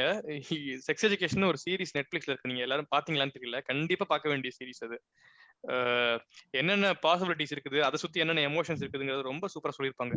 நான் ஆல்ரெடி வேற எபிசோட் எதுலயா சொன்னான்னு தெரியல, எல்லாரும் பார்க்க வேண்டிய சீரிஸ் இது. செக்ஸ் எஜுகேஷனோட இது வெறும் வந்து நீங்க செக்ஸ் எஜுகேஷனோட வெறும் பான் மாதிரி அந்த மாதிரி நினைச்சிட போறாங்க. இது வந்து ரொம்ப எஜுகேட்டிங்கா இருக்கும், ரொம்ப எமோஷன்ஸ் கலந்து, ரொம்ப வந்து ஃபீலிங்ஸ் கலந்து, எல்லாமே கலந்து இருக்கும். எல்லாரும் பார்க்க வேண்டிய விஷயம். எல்லா டைப் ஆஃப் ரிலேஷன்ஷிப்ஸ், ஃபார் எக்ஸாம்பிள் கே ரிலேஷன்ஷிப்ஸ், லெஸ்பியன்ஸ், செக்ஷுவல் ரிலேஷன்ஷிப்ல என்னென்ன ப்ராப்ளம்ஸ் இருக்குது, என்னென்ன எமோஷனல் ப்ராப்ளம்ஸ் இருக்கு, எல்லாத்தையுமே கவர் பண்ணிருப்பாங்க. இந்த மாதிரி விஷயங்கள்லாம் நம்ம டீனேஜர்ஸ்லேயே சொல்லிக் கொடுக்க வேண்டிய விஷயங்கள். அப்பதான் வந்து ஒரு அடல்ட்ஸா ஆகுறப்ப இது எப்படி ஹேண்டில் பண்ணணும், நம்மளுக்குன்னு ஒரு ப்ராப்ளம்ஸ் வந்தா எப்படி ஃபேஸ் பண்ணணும் அப்படிங்கறதெல்லாம் கிளியரா தெரியும்னு நினைக்கிறேன். நம்ம ஊர்ல நீங்க சொல்ற மாதிரி ஃபார்ம் ஃபில் பண்றப்ப செக்ஸ்ன்னு கூட போட மாட்டாங்க. அப்ப அதெல்லாம் ஜெண்டர்னு தான் போடுவாங்க. செக்ஸ்ன்னு போட்டா எங்க வந்து பசங்க வந்து கெட்டி போயிருவாங்கன்னு சொல்லிட்டு ஜெண்டர்னு போடுவாங்க. அந்த நிலைமையில தான் நம்ம ஊர் இருக்குது. இங்க எங்க செக்ஸ் எஜுகேஷன்ல வரப்போகுது. பேச ஆரம்பிச்சிட்டாலே பாதி பிரச்சனை குறைஞ்சிடும்னு நினைக்கிறேன். ஓப்பனா இவங்க வந்து இந்த வார்த்தையை சொல்லக்கூடாது, அந்த வார்த்தையை பேசக்கூடாது, இப்படியே சொல்லி சொல்லி வைக்கிறதுனாலயே தான் பாதி பிரச்சனை. பேச ஆரம்பிச்சாதான் அது சால்வே ஆகும். ஸோ எனக்கு தெரிஞ்சு இந்த பேச ஆரம்பிக்கணும்னு சொல்றோம்ல, நான் இதுக்கு முன்னாடி ஒரு பாட்காஸ்ட்ல சொல்லியிருப்பேன், ஃபேமிலிஸ்ல இருந்து ஆரம்பிக்கணும் அப்படின்னு. அதுவே ரொம்ப ஃபிளாடான கான்செப்ட்னு எனக்கு இப்ப தோணுது. ஃபேமிலிஸ்ன்ற நம்ம ஃப்ரெண்ட் சர்க்கிள்ல இருந்து ஆரம்பிக்கணும். நம்மளோட ஃப்ரெண்ட் சர்க்கிள்னு இருக்கும்ல, ஒரு 4-5 பேர் இருப்போம்ல, ஸ்கூல் சர்க்கிள்னு இருக்கும், காலேஜ் சர்க்கிள்னு இருக்கும், வேலை பார்க்குற இடம்னு இருக்கும். அங்க இருந்து ஆரம்பிக்கணும்னு தான் நான் நினைக்கிறேன். ஏன்னா இப்போ இருக்கிற ஜென்ரேஷனுக்கு ஒரு அக்செப்டன்ஸ் அப்படிங்கிற பாயிண்ட் வந்து ஃப்ரெண்ட் சர்க்கிள்ல இருந்து கிடைக்க ஆரம்பிச்சாலே வந்து கொஞ்சம் ஈஸியா இருக்குமோ டிரான்சிஷன் அப்படிங்கிறது என்னுடைய பாயிண்ட் ஆஃப் வியூ. நீங்க சொல்றது கரெக்ட். ஆனா வந்து இப்ப நம்ம ஒரு 20 வயசு ஆகுது, 22 வயசு ஆகுது அப்படின்னா அந்த டைம்ல ஃப்ரெண்ட்ஸ் கிட்ட பேசுறதுக்கான ஒரு வாய்ப்பு இருக்கும். அட்லீஸ்ட் யாராவது ஒருத்தர் தெரிஞ்சிருக்க வாய்ப்பு இருக்குன்னு வச்சுக்கோங்களேன். டீனேஜ்ல ஒரு 13-14 வயசு இருக்கிறப்ப இதை பத்தி பேசுறதுக்கான தெளிவு யாருக்கிட்டும் இருக்காது. அந்த டைம்லயே ப்ராப்பரா ஒரு எஜுகேஷன் வைஸ் இல்ல ஃபேமிலில இருந்து வர்றதோ இல்ல டீச்சர்ஸ் இருந்து வர்றதோங்கிறதா கரெக்டான விஷயமா இருக்கும் அப்படின்னு நான் நினைக்கிறேன். இப்ப புரியுது. இப்ப வந்து நம்மளுக்கு ஒரு விஷயம் தெரிஞ்சிருக்கு அப்படின்னா, ஏன் தெரியுமா இல்ல நவீன், நான் ஏன் அதை வந்து ரொம்ப ஸ்கெப்டிக்கலா இருக்கேன் அந்த ஒரு விஷயத்தை பத்தி அப்படின்னா, நம்ம சொல்றோம்ல டீச்சர்ஸ் கிட்ட இருந்து வந்தாதான் கரெக்டா இருக்கும். யார் அந்த டீச்சர்ஸ்னு பார்த்தா அந்த டீச்சரா இருக்கிறவன் யாரா இருப்பானா, நார்மலா அதான் ஒரு பூமர் அங்கிளா இருக்கிற மாதிரி இருந்தா அவன்கிட்ட இருந்து எப்படி நான் நம்பி என் பிள்ளைக்கு வந்து கரெக்டான இன்ஃபர்மேஷன் போய் சேரும்னு நான் எப்படி நம்புவேன்? அதுதான் பிரச்சனை. இல்ல பூமர்னு இல்ல, இப்போ இன்னைக்கு ஒரு பையனோ பொண்ணோ வந்து டீனேஜ்ல ஸ்கூல்ல படிச்சுட்டு இருக்கான் அப்படின்றப்ப ஒரு 28-30 வயசுல வேலை பார்க்குற டீச்சரே கூட அதே மாதிரிதான் பேசுவாங்க. இப்போ சௌமியா சொல்ற மாதிரி இப்ப நம்ம ஃப்ரெண்ட் சர்க்கிள் 20 to 30 இருக்கிற ஃப்ரெண்ட் சர்க்கிள்குள்ள இது ஆரம்பிச்சோம்னு வச்சுக்கேன், மேபி இப்ப டீச்சர்ஸா இருக்கவங்க அவங்க ஸ்டூடெண்ட்ஸுக்கு பெட்டரா சொல்லிக் கொடுக்கறதுக்கான வாய்ப்பு இருக்குல்ல. அண்ட் இப்ப இருக்கிற ஜென்ரேஷன் பேரண்ட் ஆகும்போது அவனோட பசங்களுக்கு சொல்லிக் கொடுக்கறதுக்கான வாய்ப்பு பெட்டரா இருக்குல்ல. ஏன்னா இதுக்கு முன்னாடி இப்ப ஆல்ரெடி 30 வயசு ஆனவங்களுக்கு அவங்க அப்பா அம்மாவை சரி பண்ணி அவங்க இவனுக்கு சொல்லி கொடுத்து இதெல்லாம் பண்றதுக்கு இப்ப இருக்கிற ஃப்ரெண்ட் சர்க்கிள்லயும் நம்மளுடைய சுத்தி இருக்கிறவங்களையும் நம்ம பேசி சரி பண்ண ஆரம்பிச்சோம்னா அட்லீஸ்ட் அடுத்த ஜென்ரேஷனுக்காவது இது ஒரு பெட்டரான வேல போய் சேரும்ல. கரெக்ட், நீங்க சொல்றது கரெக்ட். நவீன், நம்ம வந்து ரீசெண்டா ஒரு நாள் பேசிட்டு இருக்கும்போது நீங்க ஒரு விஷயம் சொன்னீங்கல்ல, இப்ப இந்த ஓப்பன் எண்ட் ரிலேஷன்ஷிப்பா இருக்கும்போது அல்லது எனி ரிலேஷன்ஷிப், நான் வந்து எனக்கு வந்து பிசிக்கலி எனக்கு வந்து ரிலேஷன்ஷிப்பை வந்து எக்ஸ்ப்ளோர் தாட் இருக்கு. ஸோ நான் வந்து நிறைய பார்ட்னர்ஸோட செக்ஷுவல் ரிலேஷன்ஷிப்ல இருந்துக்கலாம். ஆனா அதுக்காக நான் வந்து என்னோட பார்ட்னருக்கு வந்து அதை நான் டிக்ளேர் பண்ணணும்ன்ற அவசியம் இருக்கா? அது என்னுடைய சாய்ஸ் தானே, அது என்னோட முடிவு தானே, நான் வந்து அப்படி இருக்கிறதுல என்ன தப்புன்னு கேட்டு நம்ம ஒரு நாள் பேசிட்டு இருந்தோம்ல. இது பேசிக்கா இங்க ட்ரஸ்ட் அப்படிங்கிற ஒரு விஷயம் இருக்கு. அண்ட் உங்களுக்கு பார்ட்னர்ஸ் இருக்காங்கன்னு வைங்களேன், நீங்க சொல்லிதான் ஆகணும். You have to declare it. Especially when like என்ன சொல்றது, நீங்க ஓகே வில் பி பார்ட்னர்ஸ் அப்படின்னு ஒரு டிக்ளேர் பண்ணப்பட்ட ஒரு ரிலேஷன்ஷிப்பா அது இருந்ததுன்னா நீங்க சொல்லிதான் ஆகணும். ஏன்னா there is a difference between open relationship and ethics-less relationships. So ethics அப்படிங்கிற ஒரு விஷயம் இங்க உள்ள வருது இல்ல. ஸோ நீங்க obviously சொல்லிதான் ஆகணும். இல்ல எத்திக்ஸ்ங்கிற விஷயம் வந்து ஃபார் எக்ஸாம்பிள் வந்து மல்டிபிள் பார்ட்னர்ஸ் இருந்தா செக்ஷுவலி டிரான்ஸ்மிட்டட் டிசீஸ் வரலாம், அதனால வந்து என்னோட பார்ட்னர் அஃபெக்ட் ஆவாங்கங்கிற ஒரு காரணத்துக்காக சொல்றதாக இருக்குமா, இல்ல அதை தாண்டி வேற எத்திக்ஸ் இருக்குன்னு நினைக்கிறீங்களா? இப்போ நீங்க 2 பேரும் எமோஷனல் பாண்ட்ல இருக்கீங்கன்னு வைங்களேன், இதை டிக்ளேர் பண்றது வந்து ரொம்ப தேவையான ஒரு விஷயம் நான் நினைக்கிறேன். ஏன்னா even in open relationships there is basic trust that is involved. and என்ன சொல்றது, இது வந்து ஒரு என்ன சொல்றது, நான் ஒரு பேஜ் அனுப்புறேன் உங்களுக்கு, அதுல அழகா மீம்ல சொல்லியிருப்பாங்க. இது வந்து எப்படின்னா வெளியில இருந்து ஓப்பன் ரிலேஷன்ஷிப்பை பாக்குறவனோட பெர்ஸ்பெக்டிவ் மாதிரி இருக்கு. ஓப்பன் ரிலேஷன்ஷிப் தான் நீங்க 10 பேர் இருக்கீங்க, மாத்தி மாத்தி போட்டுட்டீங்க, அந்த மாதிரி யோசிக்கிற மாதிரி இருக்கு. அப்படி கிடையாது. பேசிக்கலி பாலியமோரி அப்படிங்கிற ஒரு விஷயம் அப்படின்னா அவங்களும் எமோஷனல் பாண்ட்ல தான் இருப்பாங்க. ஸோ நீங்க வேற ஒரு பார்ட்னர் கூட இருந்தா அவங்களுக்கு இன்செக்யூரிட்டிஸ் வரும், நிறைய இஷ்யூஸ் உள்ள இருக்கும். பட் அதை அவங்க எப்படி ஹேண்டில் பண்றாங்கன்றது வந்து ரொம்ப நியூவான்ஸ்டா வேற ஒரு டாபிக். அது வந்து மேபி பாலியமோரி பத்தி நிறைய தெரிஞ்சவங்க இல்ல அதுல எது எக்ஸ்பீரியன்ஸ் ஆனவங்க வந்து பேசினா நல்லா இருக்கும். But I think there is a difference between open relationship and what you said. நீங்க சொன்னது வந்து லைக் எக்ஸ்ட்ரா மேரிட்டல் அஃபேர் மாதிரி ரிலேஷன்ஷிப்ல இருக்கிற பார்ட்னருக்கு தெரியாம அஃபேர்ஸ் வச்சுக்கிறது தான். இதை வந்து அதான் எனக்கு சிம்பிளா நான் இந்த மாதிரி யோசிச்சேன். இப்போ வந்து நான் வந்து ஒரு ரிலேஷன்ஷிப்ல இருக்கேன், எனக்கு வந்து ஸ்மோக் பண்ற பழக்கம் இருக்கு இல்ல ட்ரிங்க் பண்ற பழக்கம் இருக்குன்னா எனக்கு வந்து அது சாதாரணமானதா இருக்கலாம். என்னோட பார்ட்னருக்கு வந்து ஸ்மோக்கிங்கோ ட்ரிங்கிங்கோ பிடிக்காதவங்களா இருக்கலாம். ஸ்மோக் பண்ற ட்ரிங்க் பண்ற பார்ட்னர் கூட இருக்க வேணாம்ங்கிறது அவங்களோட சாய்ஸா இருக்கலாம். ஸோ அப்படிங்கிறப்ப நான் ஸ்மோக் பண்ணுவேன் ட்ரிங்க் பண்ணுவேங்கிறத டிக்ளேர் பண்ண வேண்டியது அந்த ரிலேஷன்ஷிப்புக்கு நான் பண்ற ஜஸ்டிஸ். நான் இதுதான்றத முழுமையா என்ன சொல்றது எக்ஸ்போஸ் பண்ணி தான் நான் இருக்கணும். எனக்கு வந்து நான் ஸ்மோக் பண்றேன் நான் ட்ரிங்க் பண்றேன்னு சொன்னதுக்கு அப்புறம் நீ ஸ்மோக் பண்றதும் ட்ரிங்க் பண்றதும் ஓகேவா இல்லையான்றத சாய்ஸை எடுக்க வேண்டியது உன்னோட பார்ட்னர். அவங்க வந்து சூஸ் பண்ணிக்கலாம். ஓகே நீ ஸ்மோக் பண்ணிக்க ட்ரிங்க் பண்ணிக்க எனக்கு ஒன்றும் ப்ராப்ளம் இல்லை, நான் உங்க கூட இருப்பேன்னு சொல்றதும், இல்ல எனக்கு பர்சனலா ஸ்மோக்கிங்கும் ட்ரிங்கிங் பிடிக்காது அதனால உங்க கூட எனக்கு ரிலேஷன்ஷிப்ல இருக்க விருப்பம் இல்லைன்னு சொல்றதும் அவங்களுடைய சாய்ஸ். இதே மாதிரிதான் இந்த விஷயமும் அப்படின்னு நினைக்கிறேன். லைக் எனக்கு வந்து மல்டிபிள் பார்ட்னர்ஸோட இருக்கணுங்கிறது என்னுடைய விருப்பம் அப்படின்றத நான் என்னோட பார்ட்னர்கிட்ட டிக்ளேர் பண்ணணும், இந்த மாதிரிதான் எனக்கு அப்படின்னு. அப்போ அது வந்து சரி தப்புங்கிறத தாண்டி அந்த பார்ட்னருக்கு அதுல உடன்பாடு இருக்கா இல்லையா. ஏன்னா ஒவ்வொருத்தவங்களுக்கும் ஒரு மாதிரியான கான்செப்சுவல் ஒப்பீனியன் இருக்கும். ஓகே இது கரெக்ட், இதுனா நம்மளுக்கு ஓகே, இது நம்மளுக்கு ஓகே இல்லைன்றது இருக்கும். ஸோ அப்படிங்கிறப்ப அவங்க வந்து இந்த மாதிரி என்னோட பார்ட்னர் ஒரு மல்டிபிள் பிசிக்கல் ரிலேஷன்ஷிப்ல இருக்காங்கிறது எனக்கு ஓகேவா இல்லையான்னு டிசைட் பண்றதுக்கான வாய்ப்பை நம்ம கொடுக்கணும். அப்பதான் அது வந்து லைக் இவங்க சௌமியா சொன்ன மாதிரி அந்த எத்திக்கல்ன்ற விஷயம் வந்து அங்க சாட்டிஸ்ஃபைடா இருக்கும்னு நினைக்கிறேன். கரெக்ட். நம்ம லாஸ்ட் டைம் இந்த கான்வர்சேஷன் இருந்தப்பையும் வினுஷ் இந்த பாயிண்ட் சொன்னது ரொம்ப நியாயம்னு பட்டுச்சு. வினுஷ் சொல்ற மாதிரி நான் பண்றேன் அப்படிங்கிறது என்னோட சாய்ஸ். பட் என்னோட ஒரு பார்ட்னர் இருக்காங்க அப்படின்னு அவங்க இப்படி பண்ணக்கூடிய ஒருத்தர் கூட ரிலேஷன்ஷிப்ல இருக்கணுமா வேணாமாங்கிற டிசிஷன் எடுக்கிற அத்தாரிட்டி அவங்க கிட்ட இருக்குது. ஸோ நியாயமா சொல்லிதான் ஆகணும் அப்படிங்கிறது தான் வினுஷோட பாயிண்ட். ஸோ இந்த ஃபைனலா என்னைய பொறுத்த வரைக்கும் இந்த 2 விஷயம் தான் வந்து முக்கியமானதுன்னு நான் நினைக்கிறேன். Like choice and declaration. ரொம்ப முக்கியமானது சாய்ஸ். எந்த ஒரு இண்டிவிஜுவலுக்கும் அவங்களுடைய லைஃப அவங்களுடைய பார்ட்னரை அவங்களுடைய வே ஆஃப் ரிலேஷன்ஷிப்பை சூஸ் பண்ணிக்கிறதுக்கான சாய்ஸ் அவங்களுக்கு இருக்கணும். அப்படி இருக்கணும் அப்படின்னா எல்லாரும் அவங்க விருப்பத்துக்கு ஏற்ற மாதிரி வாழலாம்ன்ற மனநிலை முதல்ல வந்து எல்லாருக்கும் இருக்கணும். உடனே வந்துட்டு எல்லாம் அவன் இஷ்டத்துக்கு வந்தா அப்புறம் நாங்க எதுக்கு அப்படின்ற மாதிரி வரக்கூடாது. நீ உன் இஷ்டத்துக்கு இரு, உன்னை நான் டிஸ்டர்ப் பண்ணனா, நீ என்னை டிஸ்டர்ப் பண்ணாதன்ற லெவல்ல இருந்துட்டா பெருசா பிரச்சனை வராதுன்னு நினைக்கிறேன். நீங்க சொன்னது வேலிடான பாயிண்ட் தான் வினோஷ். ரிலேஷன்ஷிப்ஸ் அப்படிங்கிறது ஜென்ரலைஸ் பண்ண முடியாது. நம்ம ஃபர்ஸ்ட் ஆரம்பிச்ச கொஸ்டின் தான், ரிலேஷன்ஷிப்னு நம்ம யாராலையுமே டிஃபைன் பண்ணிட முடியாது. ஏன்னா ஒருத்தருக்கும் ஏற்ற மாதிரி அது மாறிட்டே தான் இருக்கு. ஒருத்தருக்கு ஒரு டெஃபினேஷன் இருக்கும் ரிலேஷன்ஷிப்னா என்ன அப்படின்னு. பட் ஆனா சில அண்டர்லைங் ஃபேக்டர்ஸ், அதுக்குள்ள ட்ரஸ்ட் அப்படிங்கிற விஷயம், இல்ல ஃபெய்த் அப்படிங்கிற விஷயம், அப்புறம் எக்ஸ்ப்ளாய்டேஷன் அப்படிங்கிற விஷயம், இதெல்லாம் வந்து இருக்கிறப்போ அதை எப்படி ஹேண்டில் பண்றது அப்படிங்கிற கான்வர்சேஷன்ஸ் நம்ம சர்க்கிள்குள்ள ஃப்ரெண்ட் சர்க்கிள்குள்ள நம்ம பில்ட் பண்ண ஆரம்பிச்சோம் அப்படின்னாலே நிறைய ப்ராப்ளம்ஸ் வந்து முடிஞ்சிரும் அப்படிங்கிறது என்னோட பாயிண்ட். எனக்கு தெரிஞ்சு நிறைய பேசணுங்கிறதுக்காக தான் இந்த விஷயங்கள்லாம் பேசினாதான் கொஞ்சம் கொஞ்சமா உடையுங்கிறதுக்காக தான் இந்த டாபிக் எல்லாம் எடுக்கணும் அப்படிங்கிறது தான். ஜெனரலாவே நானுமே இந்த டாபிக்ஸ் எல்லாம் பேசுறதுக்கு அவ்வளவு ஃப்ரீயா பேசுறது கிடையாது. பட் இதெல்லாம் உடைக்கணும் அப்படிங்கறதுக்காக நான் பேசணும்னு நினைச்சதுதான் இந்த எபிசோட். ஓகே, இதோட இந்த எபிசோட முடிச்சுக்கலாம். Thank you Soumya for joining. நவீன அடி வாங்க ரெடி ஆயிக்க. Super. Bye bye. Thanks Soumya. Bye. Okay.